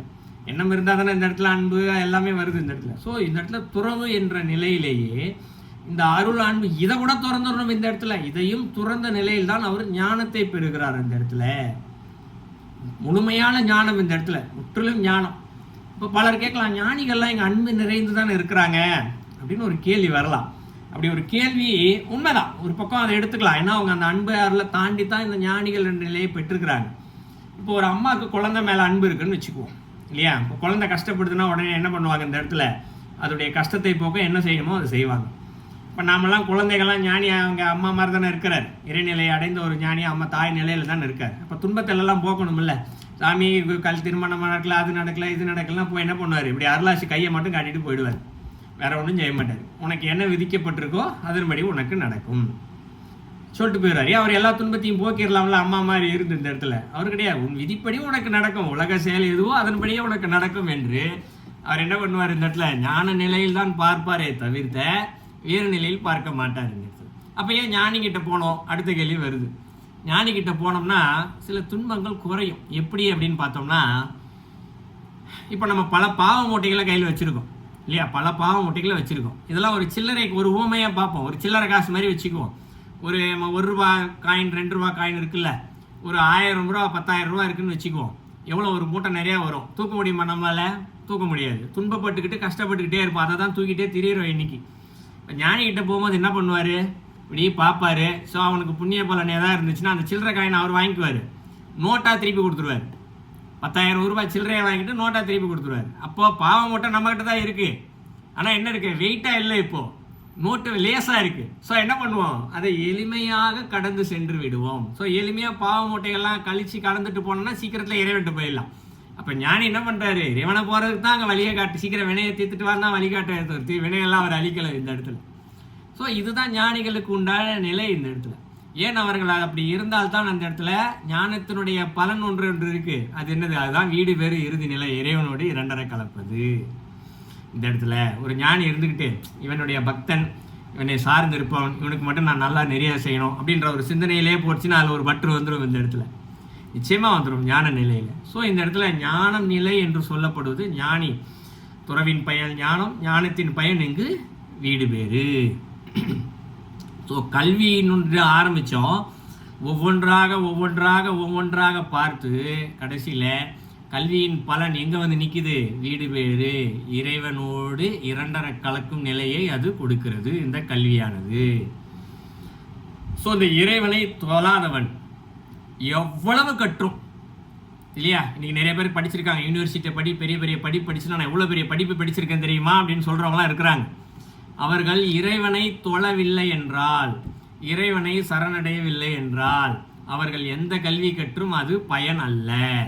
உலக பலன்களைத்தான் கொடுக்குமே தவிர வேறு பலன்களை அவர்களுக்கு கொடுக்காது இந்த இடத்துல. ஸோ இது ரொம்ப முக்கியமாக தெரிஞ்சுக்க வேண்டிய ஒரு செய்தி. ஏன்னா அந்த கல்வினால பயனே இல்லை இந்த இடத்துல. அப்போ கல்வி என்ற ஒருவர் யார் நான் கற்றிருக்கிறேன் என்று யார் ஒருவர் சொல்லுகிறாரோ அவர் இந்த இடத்துல இறைவனை சரணடைந்து இறைவனை தொழுபவராக இருந்தால் மட்டுமே அவருடைய கல்வியின் பலனை தவிர்த்து இல்லை என்றால் பலன் இல்லை. ஸோ இவ்வளோ நேரம் ஒரு கல்வியினுடைய ஒரு பகுதி பார்த்தோம். இது கல்வியுடைய ஒரு முன்னுரைன்னு கூட வச்சுக்கலாம் இந்த இடத்துல. இது வரைக்கும் பார்த்தது எல்லாமே ஸோ கல்வியில் எப்படி ஆரம்பித்து என்னென்ன கிடைக்கும், எடுத்து அடுத்து அதனுடைய பலன் ஒன்றா பார்த்துக்கிட்டே இருக்கும். ஸோ அது எல்லாத்தையுமே இப்போ பார்த்தோம். இப்போ அடுத்து இந்த முழுமையான கல்வியை கற்றுக்கொண்டால் என்னென்ன கிடைக்கும் அது பார்க்கலாம். ஏன்னா திருமந்திரத்தில் இதுதான் நிறைய சொல்லப்பட்டிருக்கு இந்த இடத்துல. இந்த 10 பாடல்களையும் பார்த்தீங்கன்னா இதுதான் ஃபுல்லாகவே சொல்லப்பட்டிருக்கு. இந்த கல்வியினால் என்ன மாதிரியான அனுபவம், இந்த வீடு பேறு அடைவதற்கு முன்பாக அன்பு நிலையில், அருள் நிலையில், ஞான நிலையில், அறிவு நிலையில் இல்லையா என்னென்னலாம் கிடைக்கும் அப்படின்றத முழுமையாக சொல்கிறாரு. ஸோ ஒன்றா பார்க்கலாம். ஸோ இதற்கு திருமூலர் தானே இந்த இடத்துல ஒரு சான்றாக நிற்கிறார், ஆதாரமாக இருந்து சொல்கிறார். என்ன சொல்கிறாரு? முதல் பாட்டிலே சொல்கிறார், உயிர்கள் உலகத்தில் வினை பயனால் பிறவி எடுக்கும் காரணத்தை தெரிந்து கொண்டேன். முதல் பாட்டிலே சொல்கிறார், முதலடியிலே சொல்லிடுறார். இந்த உலகத்தில் எவ்வளவு கோடி பிறப்பு இருக்குது என்ன முடியுமா? ஏன்னா மனுஷ பிறப்பி மட்டுமல்ல, ஜீவராசிகள் பிறப்பையும் சேர்த்து கணக்கு எடுத்துங்க. இல்லையா? பறவைகள் இருக்குது, விலங்கினங்கள் இருக்குது, மர வகைகள் இருக்குது. எல்லா ஜீவராசிகளுடைய எண்ணிக்கையை பார்த்தா எண்ணவே முடியாது. முதல்ல அறிவியலாலும் எண்ண முடியாது, அந்த டெக்னாலஜி கூட கிடையாது. ஆனால் என்ன பண்ணுறீங்க சொல்கிறாரு, எல்லாத்துடைய ஏன் இதை இவ்வளோ ஜீவராசிகள் இங்கே வந்துச்சு பிறந்துச்சுன்னு காரணத்தை தெரிந்து கொண்டேன் அப்படிங்கிற. அப்போ கல்வி நம்ம கற்றுக்கிட்டோம் அப்படின்னா ஒரு ஞான நிலையில் அடுத்தவர்கள் கூட இல்லையா, எதாக இருந்தாலும் சரி, ஒரு மரம் செடி கொடி விலங்கு எதாக இருந்தாலும் சரி, அதனுடைய வினைகள் என்ன இருக்குது, ஏன் இது பிறந்துச்சு, இது இன்னும் எவ்வளவு இருக்கிறது அனுபவிக்க, அனைத்தையும் தெரிந்து கொள்ளலாம். இதான் சொல்றாரு. நம்மளாம் இன்னைக்கு காரணம்லாம் சொல்லிக்கலாம். ஏன் ஒருத்தர் பிறந்தாருன்னு வினைப்பயன் காரணம், பாவங்கள் காரணம், ஆசைகள் காரணம், கர்மாக்கள் காரணம், ஆரங்காலும் சொல்லலாம். ஆனால் இதுதான் காரணமா அப்படின்னு சொல்லி கேட்டால் வார்த்தைகளுக்கு தான் நம்ம பயன்படுத்திக்கிட்டு இதெல்லாம் சொல்கிறோமே தவிர்த்து உண்மையை நம்ம உணர்றதே கிடையாது. ஏன் நம்ம உண்மையை உணர்றதில்லை அப்படின்னா, உண்மையான காரணம் நமக்கு தெரிஞ்சிச்சுன்னா, ஆசை தான்ப்பா உண்மையான காரணம் அப்படின்னு. இப்போ நம்ம கூட இப்போ வகுப்பு எடுக்கிறேன், ஏன் திருமந்திர வகுப்பு எடுக்கிறேன், இப்போ நான் சொல்கிறேன் ஆசை தான் நம்ம பிறவிக்கு காரணம். ஒருத்தர் கேள்வி கேட்குறேன், நான் ஆசை தான் காரணம்னு சொல்கிறேன். அப்போ நான் இது ஆசை தான் காரணம் என்று நான் சொன்னால் அப்போ நான் உணரணும் தானே கேட்டால் இல்லை. நான் இதை உணர்ந்திருந்தால் என்னுடைய மனது ஆசைப்படும் போது, ஐயோ இந்த ஆசை தானே பிறவிக்கு காரணம், அப்போ நான் ஆசைப்படாமல் இருக்கணும்னு எனக்கு தோணணும் இல்லை, நான் ஆசை இல்லாமல் இருக்கணும்ல. இல்லை அப்படி ஒரு உணவை பார்த்தோன்னே இது கொஞ்சம் சாப்பிட்டா நல்லா இருக்குவேன்னு தோணுதில்லை, ஆசை வந்துடுதில்லை. இந்த இடத்துல நண்பர்களை பார்த்தோன்னே பேசணும்னு தோணுதில்லை, இவங்ககிட்ட பேசுனா நல்லா இருக்கணும்னு தோணுதில்லை, ஒரு ஆசை வருதில்லை. அப்போ நான் ஆசையை துறக்கவே இல்லை இல்லையா? அப்போ ஆசையின் வழியாக நான் செல்லும்போது ஏதோ ஒரு வினை அங்கே பற்றியது, இந்த இடத்துல ஏதோ ஒரு பற்றானது தானாகவே வந்து விடுகிறது. அதனால் இங்கே நம்ம வார்த்தைகளை தான் பயன்படுத்தி கொண்டு இருக்கிறோமே தவிர்த்து அதற்கு சரியானபடி அதுக்கான சிந்தித்து பார்த்தால் நிச்சயமாக உண்மையான காரணம் இங்கே யாருக்குமே தெரிவது இல்லை. இதை ஒரு வேறு கோணத்தில் பார்க்கலாம், சரிங்களா? எப்படி ஏன்னா இது எப்படி இருந்துச்சுன்னா நிறைய பேர் படிச்சிருக்காங்க, நிறைய இதெல்லாம். இப்போ உதாரணத்துக்கு ஆசைகள் இதெல்லாம் அதோடைய அக்கக்கா பிரித்து சொல்லக்கூடிய மிகப்பெரிய பேச்சாளர்கள்லாம் இருக்கிறாங்க இந்த இடத்துல. ஆசைகள்லாம் என்ன அதை ஒரு 4ஆக பிரித்து சொல்லுவாங்க இல்லையா? வினைகள் என்ன அதை பல வகையாக பிரித்து சொல்லுவாங்க. கர்மாக்கள் பாவங்கள் எவ்வளவு வகையாக பிரித்து சொல்ல முடியுமோ அவ்வளோத்தையும் பிரித்து எல்லாத்தையுமே சொல்லக்கூடிய பெரிய பெரிய மனிதர்களாக இருக்கிறாங்க, பேச்சாளர் இருக்கிறாங்க, நிறைய பேர் இருக்கிறாங்க, சரிங்களா? பட் எல்லாரையும் சேர்த்து தான் நீங்கள் சொல்கிறேன், சரிங்களா? என்ன எப்படி காரணம் சொன்னால், இப்போ ஒருத்தர் ஒரு இடத்துல போய் இப்போ இங்கே உட்கார்றேன், ஒரு சின்ன குச்சி ஏதோ குத்துது, என்னடா குத்துது அப்படின்னு சொல்லி நான் பார்க்குறேன். இங்கே ஒரு குச்சி குத்துது அப்படின்னு சொல்லி அதை எடுத்து போட்டுட்டு உட்கார்றேன். இப்போ நிம்மதியாக உட்கார்றேன் இல்லையா? இப்போ அதே போல் ஒருத்தர் ஆசை தான் எல்லாத்துக்கும் காரணம்னு சொல்லும் பொழுது அவருக்கு ஏதோ ஒரு சூழ்நிலையில் துன்பம் என்று ஒன்று வருதில்ல. அப்போ அவர் சொன்னது உண்மையாக இருந்தால் அவர் தன்னை ஆராய்ந்து பார்த்து தன்னை சரிப்படுத்தி கொண்டிருக்க வேண்டும். தனக்கு துன்பம் இல்லாத ஒரு வாழ்க்கையை அவர் அமைத்து கொண்டிருக்க வேண்டும், இறைவனை உணர்ந்திருக்க வேண்டும் இந்த இடத்துல. ஆனால் அது இல்லை. அவரும் சராசரி மனிதர்களைப் போல உண்டு உடுத்தி இல்லையா எல்லா செயல்களைப் போல தான் அவர் செய்து கொண்டு இருக்கிறார் இந்த இடத்துல. அப்போ இந்த இடத்துல நான் சொன்னது இந்த இடத்துல வார்த்தைகளுக்கு தான் பொருந்தி தவிர்த்து உணர்ந்திருக்கிறோமா என்று கேட்டால் நிச்சயமாக இல்லை. ஸோ அப்போ திருமூலர் இந்த இடத்துல அவர் சொன்ன வார்த்தை என்ன, இந்த இடத்துல உலகத்தில் உயிர்கள் வினைப்பயனால் பிறவிடைக்கும் காரணத்தை தெரிந்து கொண்டேன் அப்படின்னா, அப்போ அவர் தெரிஞ்சு கொண்டது வேற, பேச்சாளர்கள் தெரிஞ்சு கொண்டது வேற. அவர் தெரிஞ்சு கொண்டதை தெரிஞ்சுக்கணும்னா அவர் நிலைக்கு நம்ம செல்லணும். எப்படி செல்ல முடியும்? இப்போ முன்னாடி கல்வி கற்று அதனுடைய பலன் பலன் பலன்னு ஞானத்தை பெற்ற பாருங்க, அதை பெற்றால்தான் அதை தெரிந்து கொள்ள முடியுமே தவிர்த்து புத்தகத்தை படித்தோ வார்த்தையாலோ அதை உணர முடியாது. பேசலாம், வார்த்தைகளில் பேசலாம், ஆனால் உணர்வது என்பது சாத்தியம் அல்ல. ஸோ இது ஒரு விஷயத்தை அவர் சொல்கிறார். அடுத்தது சொல்கிறார், உயிர்கள் பிறந்துருச்சு, வினைகளால் பிரிவு எடுக்கிற காரணத்தை தெரிஞ்சுக்கிட்டேன்னு சொல்லிட்டார். அடுத்தது இந்த உயிர்கள் பிறந்துருச்சு இல்லையா, அந்த உயிர்கள் மேலே பெருங்கருணையால் இறைவன் ரொம்ப பெரிய கருணை வச்சிருக்காராம். ஏதோ ஆசைப்பட்டுச்சு வந்துருச்சுன்னு சொல்லிட்டு இல்லாமல் அவர்கள் எடுக்கக்கூடிய அந்த உடம்பு இருக்கு இல்லையா, அதோட சேர்ந்து இறைவன் கலந்திருப்பதையும் நான் தெரிந்து கொண்டேன் அப்படிங்கிறார். அப்போ என்ன பொருள்? இப்போ நம்ம வார்த்தைகளும் சொல்கிறோம், எல்லா ஜீவராசிகளுக்கும் இறைவன் இருக்கிறது அப்படின்னு நம்ம பேச்சு வழக்கில் சொல்கிறோம் இந்த இடத்துல. அப்போ அது உண்மையாயிடுதா கேட்டால் இல்லை. அடுத்தவங்களை பார்த்தா ஏதாவது பேச்சுவார்த்தையில் ஏதாவது நம்மளை திட்டும் போது கோவப்படுறோம் இல்லையா? நிச்சயமாக கோவப்படுறோம். ஏதோ ஒரு இடத்துல போகும்போது ஒரு மரம் ஒன்று தடுக்குது, வீட்டில் பின்னாடி வயல்வெளியிலே எங்கேயோ ஒரு நடந்து போகிற பாதையில் மரம் செடி ஏதோ ஒன்று தட்டுதான், உடனே அதை பிச்சு போடுறோம் இந்த இடத்துல. ஏன் நாய் ஒன்று கடிக்க வச்சா உடனே விரட்டி விடுறோம் இந்த இடத்துல, ஐயோ என்னை கடிக்க வருது அப்படின்னு சொல்லிட்டு அடிக்கிறோம். என்ன காரணம்? வாயில தான் சொல்கிறோம் எல்லா ஜீவராசிகளுக்கும் இறைவன் இருக்குன்னு. உண்மையிலே அதுக்குள்ளே இறைவன் இருக்குன்னு சொன்னால் அடிப்போமா? கோயிலுக்குள்ளே சாமி சிலை இருக்குது இல்லையா, இருக்கிறதுலே பெரிய கோயிலுக்கு ஒன்று போகிறோம், உள்ளே போய் சாமியை பார்க்குறோம், பார்த்தோன்னே இறைவான்னு காலில் விழுது கும்பிட்றோம், கண்ணி மேலே பாட்டு பாடுறோம், அவரை போய் தொடறதுக்கு முடியாதான்னு ஏங்குறோம், கட்டி பிடிக்கிறது அப்படம் தொட முடியாதான்னு ஏங்குறோம், அவரை போய் அடிப்ப மாட்டோமோ. அப்போ அந்த இறைவன் மூலஸ்தானத்தில் இருக்கக்கூடிய இறைவன் தான் இங்கே ஒரு ஜீவராசி மேல் இருக்கிறது அப்படின்றத நம்பினா அந்த ஜீவராசி அடிப்போமா இந்த இடத்துல. அந்த இறைவனை மூலஸ்தானத்தில் இருக்க சாமியை தொட்டு பார்க்கறதுக்கு ஏங்குறவே, அப்போ இது போல ஏங்கணும். ஆகா, எனக்கு இறைவன் சூழ்நிலையை கொடுத்துட்டார், அவர் இன்னொரு உடம்பு எடுத்துகிட்டு வந்திருக்காரு, அதை தொட்டு பார்க்கறதுக்கு ஒரு வாய்ப்பை கொடுத்துருக்காருல்ல, இறைவனை தொட்டு பார்க்குற மாதிரி தொட்டு பார்க்கணும் இல்லை, அது வரமாட்டேங்குது இந்த இடத்துல. ஏன்னா பேச்சளவில் தான் சொல்கிறவே தவிர்த்து எல்லா ஜீவராசிகளுக்கும் உயிர் இருக்குன்னு சொல்லிட்டு இறைவன் இருக்காருன்னு சொல்லி, ஆனால் அதை நம்ம மனசு ஏற்றுக்கொள்ள மறுக்கிறது. காரணம் மாயை தான். பின்னாடியில் அந்த மாயை போக்குறதுக்கும் வழி சொல்கிறார், அதையும் பார்ப்போம். அடுத்தது உள்ளே வந்துட்டார். இப்போது வினைகளால் எப்படி பிறந்தது தெரிஞ்சுக்கிட்டேன்னு சொல்கிறாரு. அடுத்து அந்த உடம்பு கூட இறைவன் கலந்திருக்காருன்றதை தெரிஞ்சுக்கிட்டேன்னு சொல்கிறார். மூணாவது சொல்கிறார், உள்ளே வந்த இறைவன் அவங்க அந்த உயிர்களுக்கு தடையேதும் செய்யாமல் அவர்கள் உள்ளத்தில் புகுந்து வீற்றிருப்பதை தெரிந்து கொண்டேன் அப்படின்னு சொல்கிறார். ஏன்னா 2 விஷயம் சொல்கிறாரு. உடலோடு உயிராக இறைவன் கலந்திருப்பதை தெரிந்து கொண்டேன்னு சொல்கிறவர், அந்த உயிர்களுக்கு தடை ஏதும் செய்யாமல் உள்ளே புகுந்து வீற்றிருப்பதையும் தெரிந்து கொண்டேங்கிறார். 2மே வார்த்தைகளை பார்க்கும்போது ஒரே பொருள் தான், சாமி தான் உள்ளே இருக்கிறார். ஆனால் அந்த தடை ஏதும் அப்படின்ற ஒரு வார்த்தை இருக்கு இல்லையா, அது எப்படி தெரிஞ்சுக்கிறது? இவர்கள் தங்களது வினைகளுக்கு ஏற்ப ஆசைகளுக்கு ஏற்ப நீ என்னென்னலாம் அனுபவிச்சுக்கோப்பா, தடை சொல்கிறதே இல்லை. ஏன் இப்போ குழந்தைங்க வீட்டில் இருக்கும்போது அதை தொடாத, இதை தொட்டால் உடைச்சிருவேன், இதை செய்யாத, எவ்வளோ தூரம் தடை சொல்கிறோம். குழந்தைங்க மேலே அன்பு இருக்குல்ல, நம்ம குழந்தைனே செஞ்சுட்டு போட்டோன்னு விட்டுலாமே, இல்லை செய்கிறது இல்லை, அதை தொட்டால் உடஞ்சி போயிடும். பொருள் மேலே பற்று, இப்போ இந்த இடத்துல குழந்தை மேலே இருக்க பற்றோட பொருள் மேலே பற்று ஜாஸ்தி ஆயிடுச்சு. ஏன் அந்த பொருள் மதிப்பு ஜாஸ்தி, திருப்பி காசு கொடுத்து வாங்கணும். ஐயோ அது உடச்சிருமே இப்போ, அப்போ குழந்தையோட பொருள் பெருசு. ஆனால் அந்த குழந்தை அந்த பொருளை வச்சு உடச்சி விளாண்டா அது கொஞ்சம் நேரம் சந்தோஷப்படுவேன்னு சொல்லி விட்டுருவோம் வேணுமோ? நிச்சயமாக விட மாட்டோம் இல்லையா? அதே மாதிரி ஆனால் இறைவன் எல்லாம் அப்படி பண்ணலை, தடையேதும் சொல்லாமல்ங்கிறார். ஒரு தடை கூட செய்கிறதே இல்லை அவர். உன் இஷ்டம், நீ எப்படி வாழணுமோ வாழ்ந்துக்கோ, விட்டுடுறாரு. இப்போ இறைவன் நினைச்சா செஞ்சிருக்கலாம்ல, இந்த மாதிரி உனக்கு மிகப்பெரிய உடம்பை கொடுத்துருக்கேன், ஒரு மனிதனால் உருவாக்கப்பட முடியாத, எவ்வளவு கோடிகள் கொடுத்தாலும் கிடைக்காத ஒரு உடல் அமைப்பை நான் உனக்கு கொடுத்துருக்கிறேன், இதை நீ வீணாக்காதே, பத்திரமாக பார்த்துக்கொள். உள்ளே இருந்து நம்மளை ஒரு குழந்தைக்கு அம்மா சொல்லிக்கிட்டே இருக்கிற மாதிரி இறைவன் சொல்லியிருக்கலாம்ல.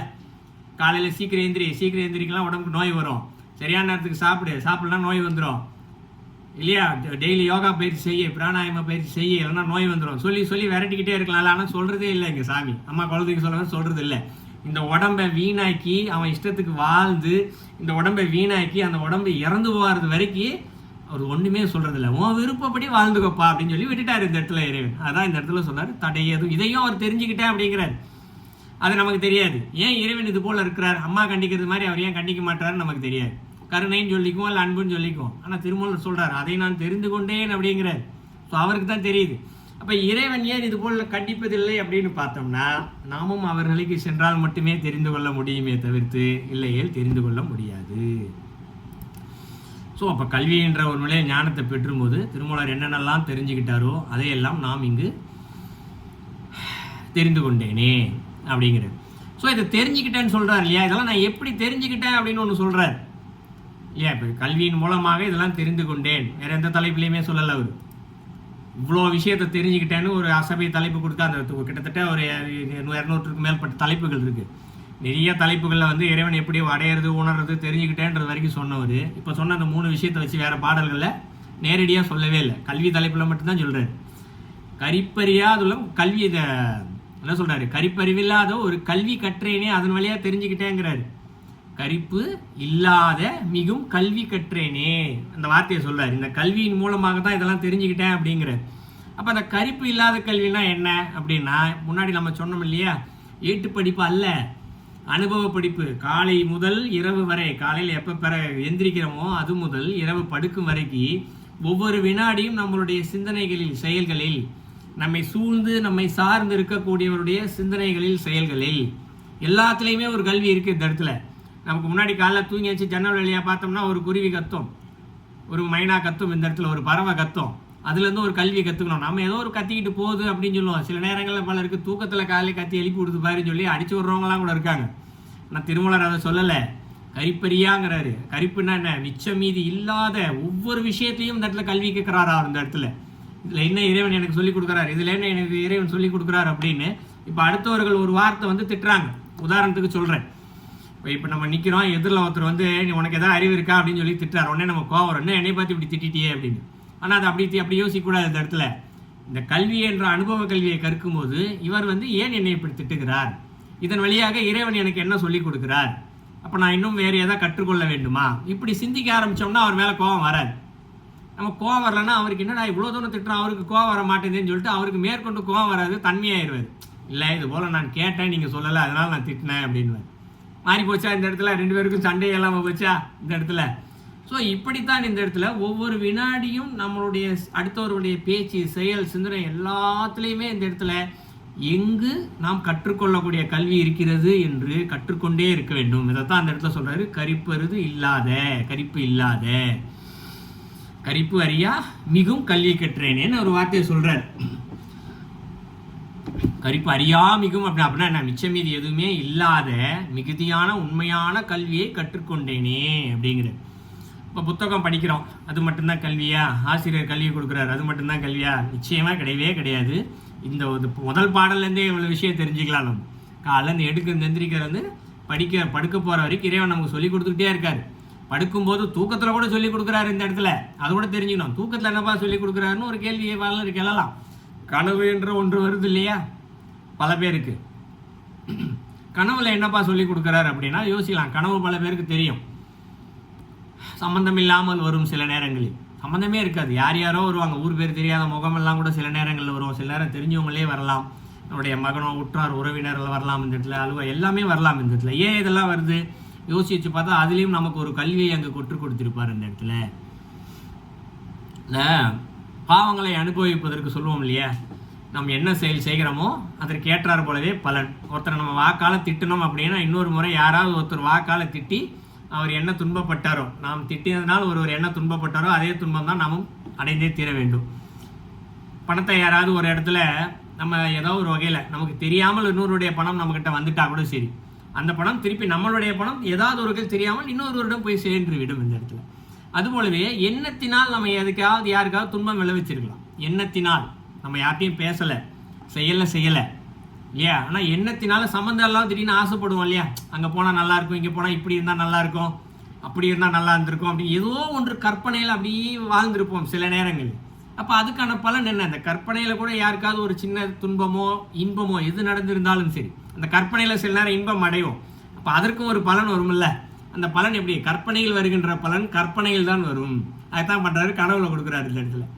இப்போ கற்பனையிலே சில நேரம் அவனுக்கு இந்த துன்பம் வந்தால் நல்லா இருக்குமே யோசிப்போம்ல. அலுவலகத்தில் அவன் என்னை திட்டான், அவனுக்கு இது போல் நடந்துருச்சுன்னா நல்லா இருக்குமே, அவனுக்கு அதே போல் ஒரு துன்பம் வந்துருச்சுன்னு வச்சுக்கோ, மேனேஜர் யாரோ ஒருத்தர் திட்டாரோ இல்லை கீழே ஒன்று அடிபட்டுருச்சுனாலும் என்னை திட்டினில்லை அவனை கிடச்சிருச்சு பாரு சொல்கிறத எப்பயாவது கேள்விப்பட்டிருப்போம் இல்லையா. அப்போ மனசுக்குள்ள அவனுக்கு ஏதாவது நடக்கணும் என்ற வஞ்சகம் எண்ணம் சில நேரங்களில் மனதில் இருக்கிறது.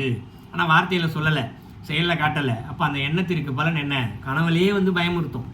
பல நேரங்களில் கனவுல பயந்து போய் எந்திரிச்ச அனுபவங்கள் பலருக்கு இருந்திருக்கலாம் இல்லையா. சிறு வயதில் பலருக்கே அந்த அனுபவம் இருக்கும். குழந்தைங்க திடீர்னு அழுவோம், சின்ன ஒரு 2வது 3வது படிக்கிற பசங்க கூட திடீர்னு அழுவாங்க, கனவுல தூக்கத்தில் எழுந்துச்சு அழுவாங்க, என்னடானா ஏதோ கனவு வந்துச்சு அப்படின்னு முடிச்சிட்டு இருப்பாங்க. பெரியவங்களும் பயப்படுறவங்களாம் கூட பல பேர் இருக்கிறாங்க, கனவுல புலி வந்துச்சு, அது வந்துச்சு, இது வந்துச்சுன்னு விறுவிறுத்து எழுந்திரிச்சவங்களாம் கொடுப்பாங்க. ஸோ இப்படி 24 மணி நேரமே ஏதோ ஒரு கல்வி என்பது ஒன்று நமக்கு இறைவன் சொல்லி கொடுத்து கொண்டே தான் இருக்கிறார். ஸோ அதிலிருந்து நாம் கற்றுக்கொள்ள வேண்டும் இந்த கல்வியை. அப்படி கற்றுக்கிட்டோம் அப்படின்னா இல்லையா, ஃபஸ்ட்டு இந்த கல்வியை எப்படி கற்றுக்கணுன்றத சொல்லி கொடுக்குறாரு முதல் பாடலே. கல்வியை கற்றுக்கிட்டா என்ன நடக்கும் அப்படின்றத சொன்னார், அதை எப்படி கற்றுக்கணுன்றதையும் அப்படின்னு சொல்லிட்டாரு. இப்போ அந்த கல்வியை கற்றுக்கிட்டோம் இல்லையா, கற்றுக்கொண்ட பின்பாக என்ன அப்படின்னு பார்த்தோம்னா காலை முதல் இரவு வரைக்கும் நம்ம இது போல் சிந்தனையை வச்சுக்கிட்டே இருக்கோம். இதில் இறைவன் எனக்கு சொல்லி கொடுத்தார், இறைவன் எனக்கு சொல்லி கொடுத்தாருன்னு தெரிஞ்சுக்கிட்டு அதில் ரொம்ப ஆராய்ச்சி பார்க்கணும். ஆராய்ச்சி பார்த்தோம் அப்படின்னா அதுக்குள்ளே என்ன இருக்குன்னு சொல்கிறாரு, ஒரு பேரறிவு ஞானம் என்பது ஒன்று உள்ளே இருக்கும் அப்படின்னு சொல்கிறாரு இந்த இடத்துல. எப்படி நமக்கு சொன்னோம் முன்னாடி ஆரம்பத்தில், கல்வியின் பலன் அறிவாக சிந்தனையாக வெளியில் வருது அப்படின்னு சொன்னோம் இல்லையா. அதுபோல் இந்த இடத்துல நம்முடைய தினந்தோறும் நடக்கக்கூடிய அந்த அனுபவ கல்வியில் ஆராய்ச்சி பார்த்தா அதுக்குள்ளே ஒரு ஞானம், பேரறிவு ஞானம், ஒரு தெளிவான சிந்தனை கிடைக்கும் இந்த இடத்துல. அதையும் அவரே சொல்கிறார் இந்த இடத்துல. ஸோ அந்த சிந்தனை தான் என்ன பண்ணுது இந்த இடத்துல, அவருக்கு ஞானத்தை கொடுக்கிறது, நேரடியாகவே ஞானத்தை கொடுத்துருது இந்த இடத்துல. சரிங்களா. இப்போ பலர் இது போல் பலருக்கே இது போல் கல்வி நிறையா, முன்னாடியே சொன்னோம் இல்லையா, கல்வி நிறையா வச்சுருக்காங்க, பேரறிவு ஞானம் இருக்குன்னு கூட பல பேர் சொல்கிறாங்க. நம்ம அவர் ஞானம் பெற்றவருப்பா அந்த விஷயத்தில் அப்படின்னு கூட நிறைய பேர் சொல்கிற இடத்துல கூட பார்க்கலாம். ஆனால் அவர்கள் இந்த அனுபவ ரீதியான ஞானத்தை பெற்றிருக்கிறார்களா என்று கேட்டால் அது கேள்விக்குறி தான். இந்த இடத்துல அனுபவ ஞானம் என்பது வேறு, கேள்வி ஞானம் என்பது வேறு. பேச்சில் எப்படி வேணால் கேள்வி கேட்டால் பதில் சொல்லிட்டு போயிடலாம், அது வெறும் கேள்வி ஞானம் மட்டுமே. உணர்ந்தால் மட்டுமே அது அனுபவ ஞானம் இந்த இடத்துல. ஸோ அடுத்து இப்போ உள்ளுக்குள்ளே இருக்க ஞானத்தை தெரிஞ்சுக்கலாம் அப்படின்றது சொல்லிட்டார் இந்த இடத்துல. இப்போ தெரிஞ்சு கொண்ட பிறகு பேரறிவு ஞானத்தை பெற்றாச்சு. இப்போ இந்த இடத்துல தினந்தோறும் பார்க்கக்கூடிய அனுபவங்களில் கற்றுக்கிட்டாச்சு. அந்த கற்றுக்கொள்ள கல்வியால் அடுத்த சோதனை இறைவன் எப்படி வைப்பார் இந்த இடத்துல அப்படின்னு பார்த்தோம்னா, நாம் என்ன கற்றுக்கொண்டோமோ அதனை அடுத்தவர்களுக்கு கற்றுக் கொடுக்க வேண்டும். என்ன கற்றுக்கிட்டோமோ அதில் அதுக்கு நான் இப்போ ஒரு பெரிய ஞானத்தை கற்றுக்கிட்டு நீ வா இதை சொல்லித்தரேன், நீ வா இதை சொல்லித்தரேன் அப்படின்னு சொல்கிறதெல்லாம் கிடையாது. இப்போ ஞானிகள் எவ்வளோ பேர் இருக்காங்க, யாராவது யாருக்காவது கூப்பிட்டு நீ வா உனக்கு நான் இதை சொல்லித்தரேன், இதன் வழியாக நீ சீக்கிரம் சாமியை போய் அடைஞ்சிட்டு சொல்லியிருக்காங்களா? ஒருத்தரும் சொன்னதே கிடையாது. ஆனால் அவர்கள் பலருக்கு சொல்லாமல் சொல்லி கொடுத்து கொண்டே இருக்கிறார்கள். உதாரணத்துக்கு ரமணர் எடுத்துக்கோ, ராமகிருஷ்ண பரமஹம்சர் எடுத்துக்குவோம். அவங்களாம் என்ன பண்ணாங்க, இந்த இடத்துல வர்றவங்களுக்கு சித்து விளையாட்டு காட்டினாங்களா? அப்படி மோதிரம் வர வச்சாங்க, மாயாஜால வித்தைகள்லாம் காட்டினாங்களா? ஒன்றுமே காட்டல. எல்லாரும் மாதிரியும் சாப்பிட்டாங்க, தூங்கினாங்க இல்லையா, பூஜை செஞ்சாங்க, சாமியை நினைச்சாங்க, எல்லா வேலையும் மனுஷங்க மாதிரி தான் செஞ்சாங்க. ஆனால் அவர்களிடம் இருந்து வந்த வார்த்தையானது பக்தர்களை ஈர்த்தது. என்ன பண்ணாங்க, சைகையிலே, அவர்கள் கண் பார்வையிலே அவங்க பக்தர் என்ன பண்ணாங்க, நீ குடும்பத்திலே இரு, ஆனால் நல்லது செய்ய, தானம் பண்ணு, தர்மம் பண்ணு, அன்போடு இரு, கோபம் இல்லாமல் இரு என்று பலரை மேன்மைப்பட வைத்திருக்கிறார்கள். அதனால தான் அவங்களுக்குள்ள ஒரு சந்தோஷம் கிடைச்சிது. ஏன் அவர்கிட்ட போனால் எனக்கு ரொம்ப சந்தோஷமாக இருக்குப்பா, நான் அவர்கிட்ட போயிட்டு வரேன்ப்பா. அவர்கிட்டே சரணடைஞ்சு அங்கேயே இருந்தவங்களாம் இருக்கிறாங்களே, ரமணாசிரமத்திலையும் சேஷாத்திரி ஆசிரமம், எவ்வளோ ஆசிரமங்கள் இருக்குது. ஸோ அவருடைய ஃபாலோவர்ஸ் என்ன பண்ணாங்க, அவங்க எந்த சித்து விளையாட்டும் பண்ணலை. அவனை கூப்பிட்டு உட்காந்து நீ கண்ணை மூடு, தியானம் பண்ணு, யோகா செய்யி, நான் உனக்கு ஞானத்தை கொடுக்குறேன், ஒருத்தரும் சொன்னதில்லை. சும்மா வந்தாங்க, உட்கார்ந்தாங்க, அவர் பேசுனதை கேட்டாங்க. அவர் அப்படி பார்த்தார். அருள் பார்வையாலே அவர்களுக்கு எல்லாருடைய பலருடைய அவர்களுக்கு தெரியாமையே அவர்களது விலைகளை கழிக்க வைத்து, எப்படி முன்னாடி சொன்னேன் இல்லையா, அவங்களுடைய சில்லறை காசெல்லாம் வாங்கிட்டு நோட்டா கொடுத்துருவார். இவருக்கும் எந்த வினையும் வரல, அவர்களும் துன்பம் தெரியாமல் அனுபவித்து போகிறார்கள். இந்த இடத்துல அந்த வித்தையை அவங்க கற்று வச்சிருக்காங்க. இப்படித்தான் அவர்கள் கொடுத்தார்கள். ஸோ ஞான நிலையில் ஒருவர் அடுத்தவர்களுக்கு அந்த ஞானத்தை கொடுக்க இயலும். யாருக்கு, தகுதி பெற்றவர்களுக்கு கொடுக்க இயலும். அது எப்படி கொடுக்க முடியும் அப்படின்னு பார்த்தோன்னா, பாரதியாருடைய வரலாறுல ரொம்ப அழகாகவே இதை நான் பார்க்கலாம். இந்த இடத்துல பாரதியார் சொல்கிறார், இந்த இடத்துல அவர் சாதாரண ஒரு கவிஞராக தான் ஆரம்பத்தில் இருந்திருக்கிறார். ஆனால் அவர் சொல்கிறார், நான் ஒரு ஞானிகிட்ட உபதேசம் வாங்கினேன், அவர்கிட்ட உபதேசம் வாங்கியிருக்கு பின்பாகத்தான் எனக்கு பல ஞானங்கள் தெரிந்ததுன்னு சொல்லி அதுக்கப்புறம் தான் அவர் தெய்வ பாடலாம் நிறைய செய்தியை சொல்ல ஆரம்பித்தார் அந்த இடத்துல. ஸோ அவர் பாரதியார் பார்த்தீங்கன்னா மிகப்பெரிய ஞானி தான் இந்த இடத்துல. அவர் தான் பெற்ற ஞானத்தை தான் எப்படி ஞானம் பெற்றேன் அப்படின்னு அழகாக ஒரு பாடல்களில் சொல்கிறார். இந்த இடத்துல அவருடைய பாடலில் என்ன சொல்கிறார், எப்படி பெற்றேன்னு சொல்கிறாரு. சும்மா எளிமையாக முடிச்சிடறேன்னா அது பெரிய கதை மாதிரி போகும். ஸோ நம்ம அதுக்கப்புறம் தடம் மாறி போயிடுன்றதுனால ஒரு எளிமையாக சொல்லிட்டு முடிச்சிடுறேன் ஒரு 2 லைனில். பாடல் சொல்றாரு, பக்கத்து வீடிடிந்து சுவர்கள் வீழ்ந்த பால்மனை ஒன்றில் இருந்த அங்கே பரமயோகி ஒக்கத்தன் அருள்வழியால் என்னை நோக்கி ஒரு குட்டி சுவர் காட்டி பருதி காட்டி அக்கணமே கிணற்றுள் என் பிம்பம் காட்டி அருதிகளோ என கேட்டான் என்றேன். மிக்க மகிழ் கொண்டவனும் சென்றான், ஞானம் வேதாந்த மரத்தில் ஒரு வேரை கண்டேன்னு முடிக்கிறார் இந்த பாடல். இந்த பாடலுக்கு பொருள் என்னன்னா, ஒரு ஞானியை ஒருத்தரை பார்த்தாராம். அவரை பார்த்தனே இவருக்கு தெரிஞ்சிச்சான், ஆகா மிகப்பெரிய ஞானி இவர்கிட்ட எப்படியாவது ஞானத்தை கற்றுக்கணும், உபதேசம் வாங்கணும்னு சொல்லிட்டு போய் அவர் கையை கெட்டியாக பிடிச்சிக்கிட்டாராம். பிடிச்சிக்கிட்டவனே என்ன பண்ணுறாரா, அவர்கிட்ட ஞானியும் கையை உதறாரா, நீ விடு நான் போகிறேன்னு சொல்லிட்டு. ஆனால் பேசவே இல்லை, இவர் தான் பேசுகிறார், பாரதியார் தான் பேசுகிறார், எனக்கு ஏதாவது உபதேசம் கொடுங்க, சொல்லிக் கொடுங்கன்னு கேட்குறாரு. அவர் கையை உதறிட்டு ஓடுறதுலேயே குறியாக இருக்கார் இந்த இடத்துல. இவர் என்ன பண்ணுறாரு, ஞானி உடனே சிரிக்கிறாராம். சிரித்தவனே இவர் என்ன பண்ணுறாரு அந்த இடத்துல, ஆகா சிரிச்சிட்டார், நமக்கு ஏதோ சொல்லிக்க கொடுப்பாருன்னு சொல்லிட்டு கையை லேசாக லூஸ் விட்றாராம். லூஸ் விட்டோன்னே என்ன ஆயிடுச்சான், திருப்பி ஓடுறாராம் பாரதியார். அவர் ஞானி ஓடுறாரு. ஓடனோடனே இவர் என்ன பண்ணுறாரு, இந்த இடத்துல எகிரி குச்சி பக்கத்து தெரு வழியாக போய் திருப்பி போய் கெட்டியாக பிடிச்சிக்கிறாரு.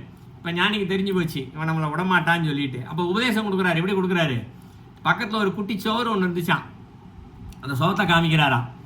அதுக்கப்புறம் என்ன பண்ணுறாரா, பக்கத்தில் ஒரு கிணறு இருந்துச்சான், கிணத்தை காமிக்கிறாரா. இப்படி பார்க்குறாரு, உள்ள தண்ணி இருக்குது. அப்புறம் மேலே காமிக்கிறாரா, பார்த்துட்டாரு. குட்டி சோத்தை காட்டாச்சு, கிணத்துக்கு தண்ணியை காமிச்சாச்சு, மேலே ஆகாசத்தை காமிச்சா, சூரியனை காமிச்சிட்டாரு. 3த்தையும் காமிச்சிட்டு புரிஞ்சிச்சா அப்படின்னு சைகையில் கேட்குறாரு. ஏன்னா கையில் தான் காமிச்சிருக்காரு, சைகை பாசை தான். இப்படி இப்படி இப்படி புரிஞ்சு போச்சு. புரிஞ்சிச்சான்னு சைகளை காமிக்கிறாரு. எனக்கு புரிஞ்சிச்சிங்கிறாராம் பாரதியார்.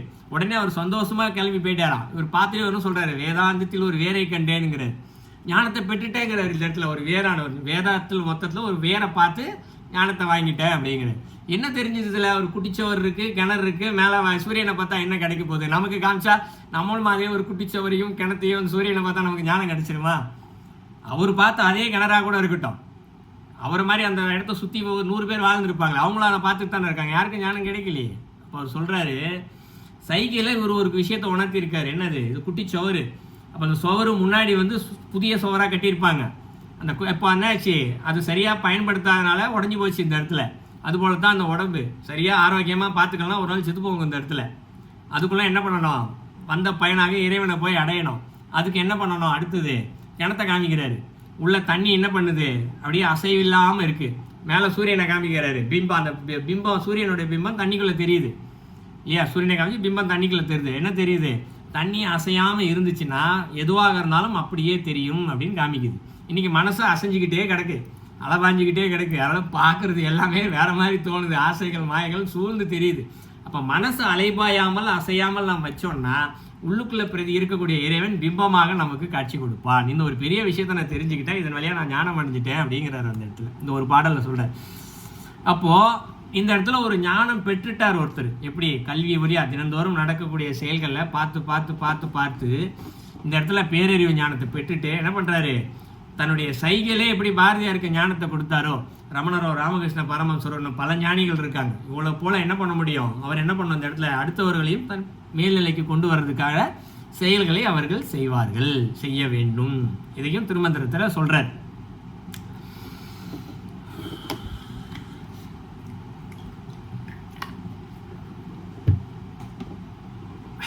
அடுத்து சொல்கிறார் இந்த இடத்துல, வேறு என்னென்னலாம் இவர்களுக்கு இருக்கும்? ஞான நிலை வந்துடுச்சு, இவங்களுக்கு வேறு என்ன சக்தி கிடைக்கும் அப்படின்னா, இவர்கள் 7 உலகங்களுக்கும் போகக்கூடிய வழித்துணையாக இறைவனே இருப்பான். இவர்களால் எந்த உலகத்திற்கும் செல்லவும் முடியும், எந்த உலகத்திலிருந்து இன்னொரு உலகத்திற்கு போகவும் முடியும். எந்த உலகத்தில் இறைவனே துணையாக இருப்பார் இந்த இடத்துல.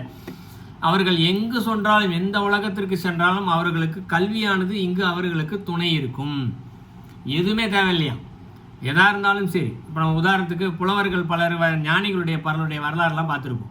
திடீர்னு ஒரு பூதம் அங்கே வந்து நின்றுச்சு அப்படின்னு படிப்போம். உடனே ஒரு பாட்டு பாடுவாங்க, உடனே பூதமானது அங்கே அவங்கள விட்டுட்டு போயிடும். இந்த இடத்துல அவையாருடைய வரலாறுலாம் சில கூட இருக்குது. இது போல் புலவர்கள் ஞானிகள்னா அவங்க கல்வி கற்று அறிந்தவர்கள். இந்த இடத்துல தங்களுடைய கல்வியினால் என்ன பண்ணுறாங்க? எதையும் மாற்றக்கூடிய சக்தி பெற்றவர்கள், வினய விதியை எதையாக இருந்தாலும் மாற்றக்கூடிய சக்தியை பெற்றவர்களாக அவங்க இருக்கிறதுனால அவர்கள் எதுக்கும் பயப்பட தேவையில்லை. இந்த உலகத்தில் மட்டும் இல்லை, 7 உலகங்களுக்கும் சொல்கிறார் இந்த இடத்துல. எந்த உலகத்தில் வேண்டுமானாலும் இவர்கள் செல்லக்கூடிய தன்மையானது அவர்களுக்கு இருக்கும். இந்த இடத்துல அவங்க எங்கெங்கெல்லாம் போகிறாங்களோ அங்கே இருக்கவர்களுடைய பிரச்சனையை தீர்க்கக்கூடியவர்களாகவே இவர்கள் இருப்பார்கள்.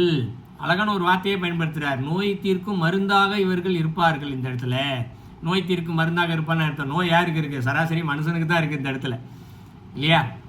அப்போ நோய் தீர்க்கும் மருந்தாக அப்படின்னா இவர்கள் எங்கு போய் இருந்தாலும், அந்த ஊரில் எப்படிப்பட்ட பிரச்சனைகள் சிக்கல்கள் இருந்தாலும் அதனை இவர்களால் சரி செய்து கொடுக்க முடியும். யார்? இந்த கல்வி வழியாக இறைவனை ஞானத்தை பெற்றவர்கள் இந்த இடத்துல. அடுத்தது என்ன சொல்கிறார் இந்த இடத்துல? இந்த கல்வி கற்றதனால், இல்லையா, டெய்லி காலையிலேருந்து நைட் வரையும் இந்த கல்வியை கற்கிறாங்க இல்லையா, இதெல்லாம் அவர்களுக்கு எப்படி கிடைத்தது? அடுத்த கேள்வி அவரே சொல்கிறார் பதில்.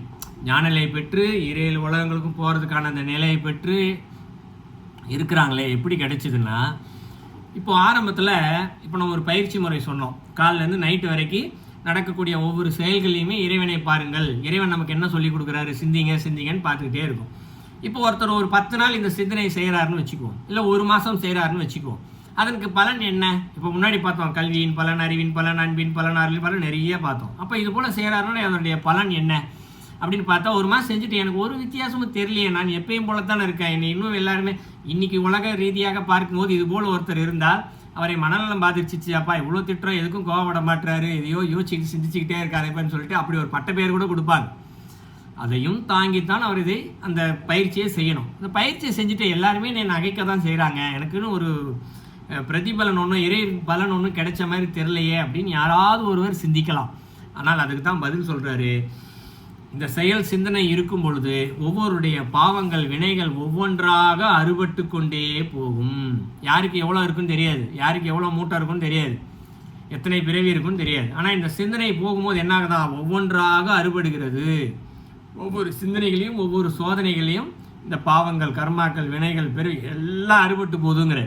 எப்போ எல்லா பிறவியுமே மொத்தமாக அறுபட்டு போகுதோ, இந்த கர்மாக்கள் வினைகள் மொத்தமாக அறுபட்டு போகுதோ, அப்பொழுதுதான் இவர்களுக்கு இந்த ஞான நிலை கிடைக்கிறது. அப்போ எப்படி ஞான நிலை கிடைச்சிருச்சு அப்படின்னு பார்த்தா, ஒவ்வொரு நபருக்கும் ஒவ்வொரு மாதிரியாக இருக்கும், ஒவ்வொரு கால வித்தியாசம் இருக்கும். ஒருத்தருக்கு ஒரு 10 வருஷத்தில் கிடைக்கலாம், ஒருத்தருக்கு 20 வருஷத்தில் கிடைக்கலாம், ஒருத்தருக்கு 50 வருஷத்துலேயும் கிடைக்கலாம். ஆனால் அவர்கள் அதற்கு பொறுமையோடு இருக்க வேண்டும். இன்னொன்று சொல்கிறார், யார் ஒருவர் இதுபோல் கடைபிடிக்கிறார்களோ அவர்களுக்கு வாக்கு பலிதமாகும்னு சொல்கிறார். ஒவ்வொரு வினாடியும் இதில் இறைவன் எனக்கு என்ன சொல்லி கொடுக்குறாருன்னு யோசிச்சுக்கிட்டே இருக்கிறாங்களோ அவங்க என்ன சொன்னாலும் பலிக்குமா, அந்த சக்தி அவர்களுக்கு கிடைக்குது அப்படிங்கிற வாக்கு பலன் இந்த இடத்துல. ஸோ இப்படி இந்த சக்திகள் எல்லாமே இவர்களுக்கு கொடுத்து கொண்டேது உலக ஞானத்தை மட்டும் கொடுக்கக்கூடிய கல்வி இல்லையா. இப்போ இது அந்த கல்வியை கற்றுக்கிட்டு இருக்கவங்க அந்த அளவுக்கு உயர்நிலைக்கு போயிடுறாங்க. ஆனால் இந்த உலக கல்வின்னு ஒன்று இருக்குல்ல, அதையும் சேர்த்து சொல்கிறார் இந்த இடத்துல. உலக ஞானத்தை மட்டுமே கொடுக்கக்கூடிய அழிய கரிந்து கொள்ளக்கூடிய உயிர்கள், நான் பெரிய டிகிரி முடிச்சிட்டேன், டாக்டருக்கு படிச்சுட்டேன், இன்ஜினியர் ஆகிட்டேன், அதோட மேல் படிப்புலாம் படிச்சுட்டேன் அப்படின்னு சொல்லி இறைவனை தொழாதவர்கள் இருந்தால், இதுபோல பயிற்சிகளை செய்யாதவர்கள் இருந்தால் அவர்கள் கற்ற கல்வி வீணே. அவர்கள் மீண்டும் இறந்து பிறந்து இறந்து பிறந்து கொண்டே இருப்பார்கள் அப்படின்னு அவரே சொல்கிறார் இந்த இடத்துல. என்னால் இந்த பயிற்சிலாம் செய்ய முடியல, கொஞ்சம் ரொம்ப கடினமாக இருக்குது, இப்படி சிலர் கேட்கலாம் இல்லையா. நீங்கள் என்ன காலிலேருந்து நைட்டு வரைக்கும் இப்படி செய்ய சொல்கிறீங்க, இது கொஞ்சம் கடினமாக இருக்குது, எனக்கு வேறு ஏதாவது வழிமுறை இருக்கா அப்படின்னு சொன்னால் அதுக்கும் ஒரு வழி சொல்கிறார் இந்த இடத்துல. அதுக்கு தான் ஒரு பாடல் வந்து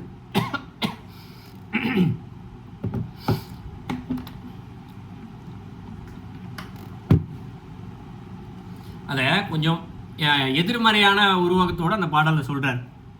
நூலொன்று பற்றி நுனியேற மாட்டாதார், பாலொன்று பற்றினால் பண்பின் பயன் கெடும், கோலொன்று பற்றினாலும் கூடா பறவைகள் மாலொன்று பற்றி மயங்குகின்றார்களே அப்படிங்கிறார் ஒரு பாடல். ரொம்ப அழகான பாடல் இந்த பாடல் பார்த்தோன்னா. அதில் என்ன சொல்கிறாரு, நூல் ஒன்று இருக்குது.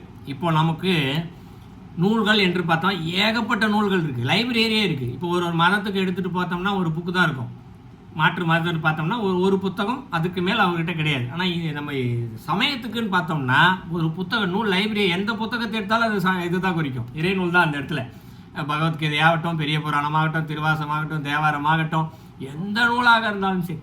இதில் என்ன சொல்கிறாங்க, ஏதாவது ஒரு நூல் ஒன்று பற்றி, நூல் ஒன்றுன்னு தெளிவாக சொல்கிறார், நூல் ஒன்று பற்றி நுனியேற மாட்டாதாருங்கிறார். ஏதாவது ஒரு புத்தகத்தை படிச்சுக்கோங்க, நீங்கள் மகாபாரதம் படிச்சுக்கங்க, ராமாயணம் படிச்சுக்கங்க, இல்லை நமக்குள்ளே இருக்க ஒரு சின்ன பகவத்கீதையை மட்டும் படிச்சுக்கங்க, இல்லை தேவாரத்து ஏதாவது ஒரே ஒரு நூலை பிடிச்சிக்கோங்க.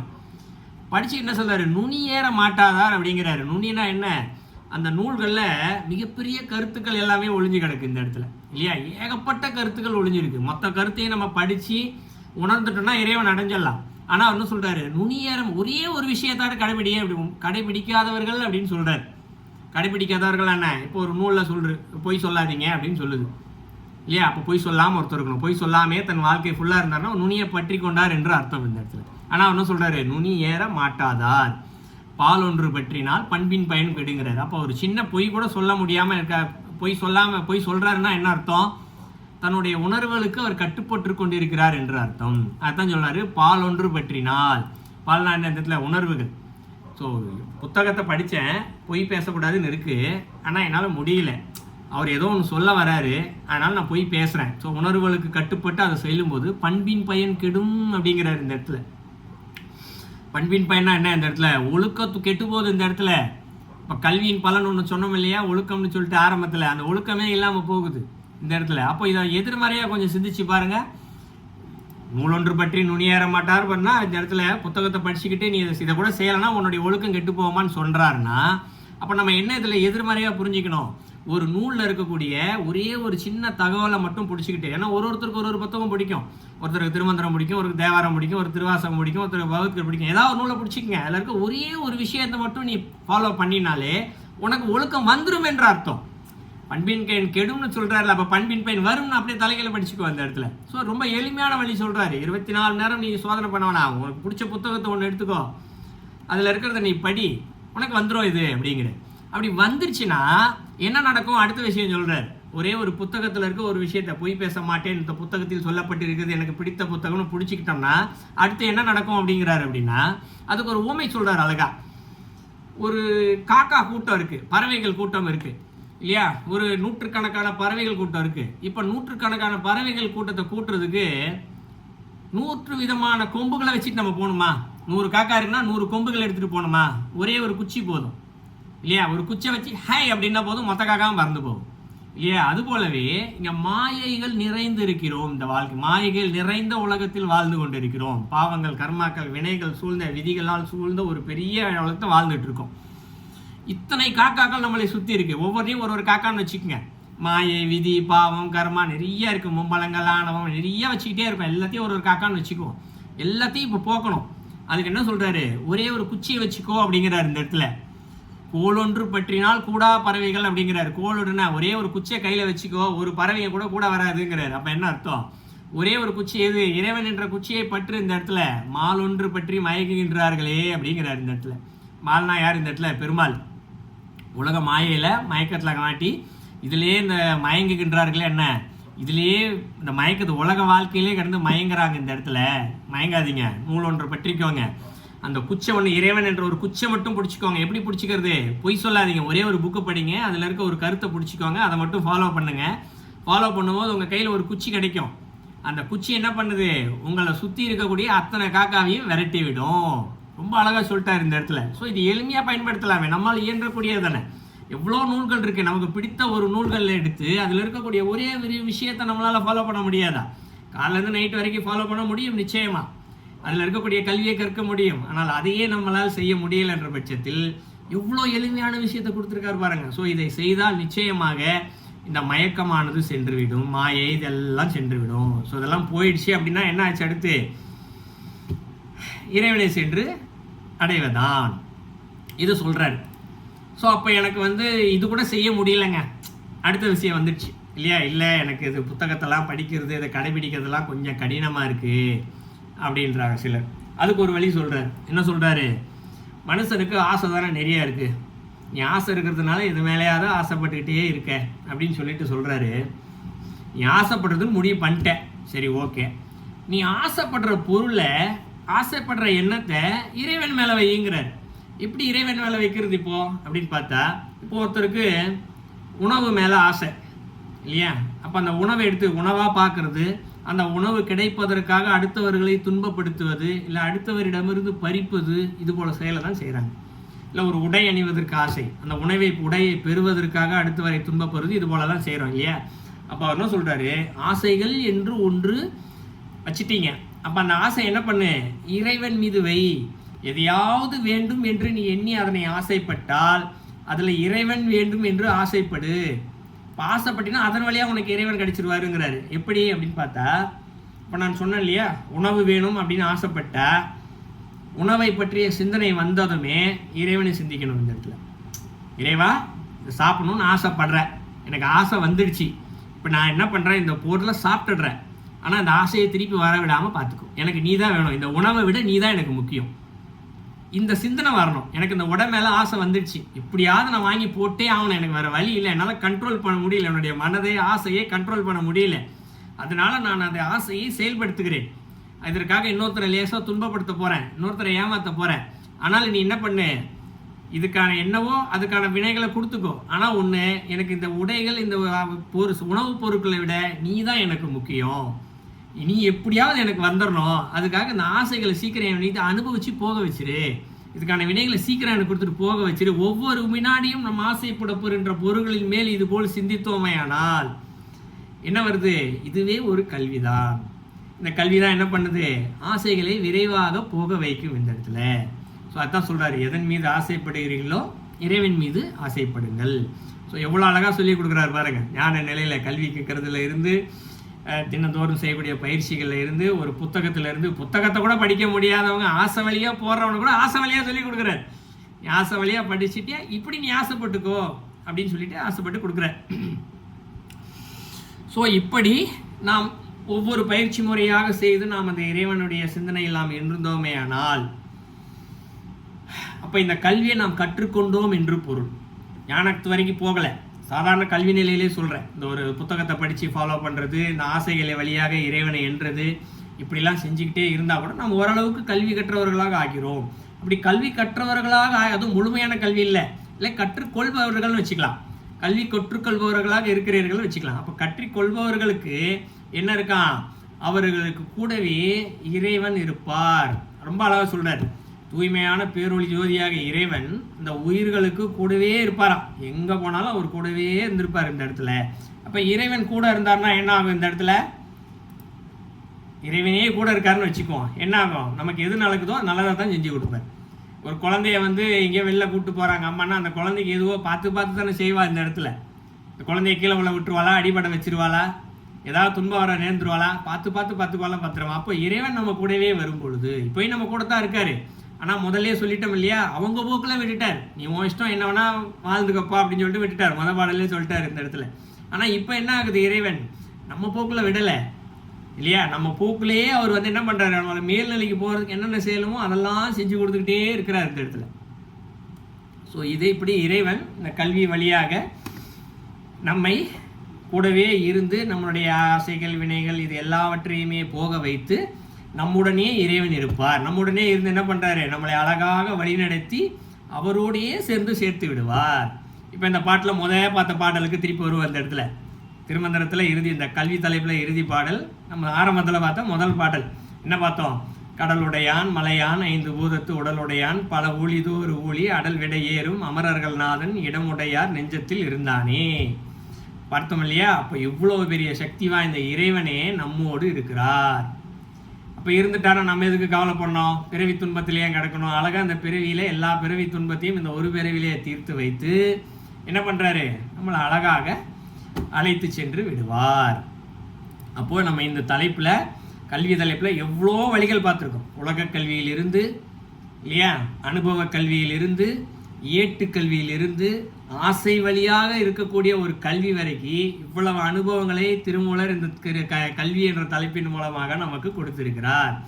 ஸோ இந்த கல்வியை கற்று அறிவை பெற்று ஒழுக்கத்தை பெற்று அன்பை பெற்று அருளை பெற்று மும்மலங்கள் ஆசைகள் வினைகள் கர்மாக்கள் அனைத்தையும் துறந்து பற்றற்ற நிலையில் ஞானம் பெற்று வீடு பேறு அடைவோம் என்று சொல்லி எமது கல்வி தலைப்பை நிறைவு செய்கிறோம். நன்றி.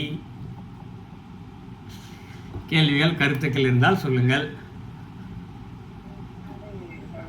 நன்றி. நிறைய தகவல்கள் கல்வியை பற்றி நாங்கள் நினைத்து கொண்டோம். வந்தது என்னமோ ஐயா உங்களோட கருத்தோட நாங்கள் சுத்தமான உங்கள் கருத்தோட அடுத்ததுக்கு போவோம். நீங்கள் கேள்வி நேரம் அடுத்த பேச்சாளரும் தயாராக இருக்கும்போது மயில்வானமையா உங்களோட கேள்வியை சொல்லுங்க. கேள்வி என்ன? போன இடி போல முக்கியதுக்கு வார்த்தைகள், அதாவது அருமையான ஒரு பேச்செல்லாம் அவற்றை இந்த புளிஞ்செடுத்து தந்த சாறு மிக அருமையாக இருந்தது. அவற்றை என்ன சொன்ன உண்மை, அறிவு, ஞானம், அறிவின் பயன், ஒழுக்கம். ஒழுக்கம் எது சரியோ அதை உரிய இடத்தில் செய்வதுதான் ஒழுக்கம். ஒழுக்கத்தின் பயன் கோபம், ஆணவம் இதை அகற்றி அன்பின் பயன் அருளை பெறுவது போன்ற பல விஷயங்களை இயற்கை கல்வியோடும் மற்றது அனுபவ கல்வி சொல்றது இவங்களுடைய கழிப்பில்லா கல்வி. அதுதான் அன்றன்றாடு பொழுது நாம என்ன செய்கிறோமோ அதை அவர்தான் எங்களுக்கெல்லாம் ஊட்டி வழி நடத்தி கொள்கிறார் என்ற தலைப்பில் மிக அருமையாக பேச்சு தந்தார். அதே போல எங்களோட அந்த வாழ்த்து பாடிய மகிழ்ச்சி அம்மையாரும் மிக சிறப்பாகவும் இனிமையாகவும் பாடி முடித்தார். வாழ்த்துக்கு நன்றி. நன்றி ஐயா. நன்றி. தங்கள் ஆசீர்வாதம்.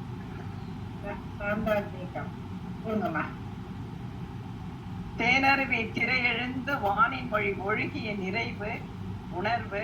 நன்றி ஐயா. நன்றி அம்மா. எல்லாம் இறை செய்யலாமா? எல்லாம் அவர் செய்யலாம். அவர்தான். யாராவது கருத்துக்கள்? ஆனால் 2 விஷயம் இருக்கு.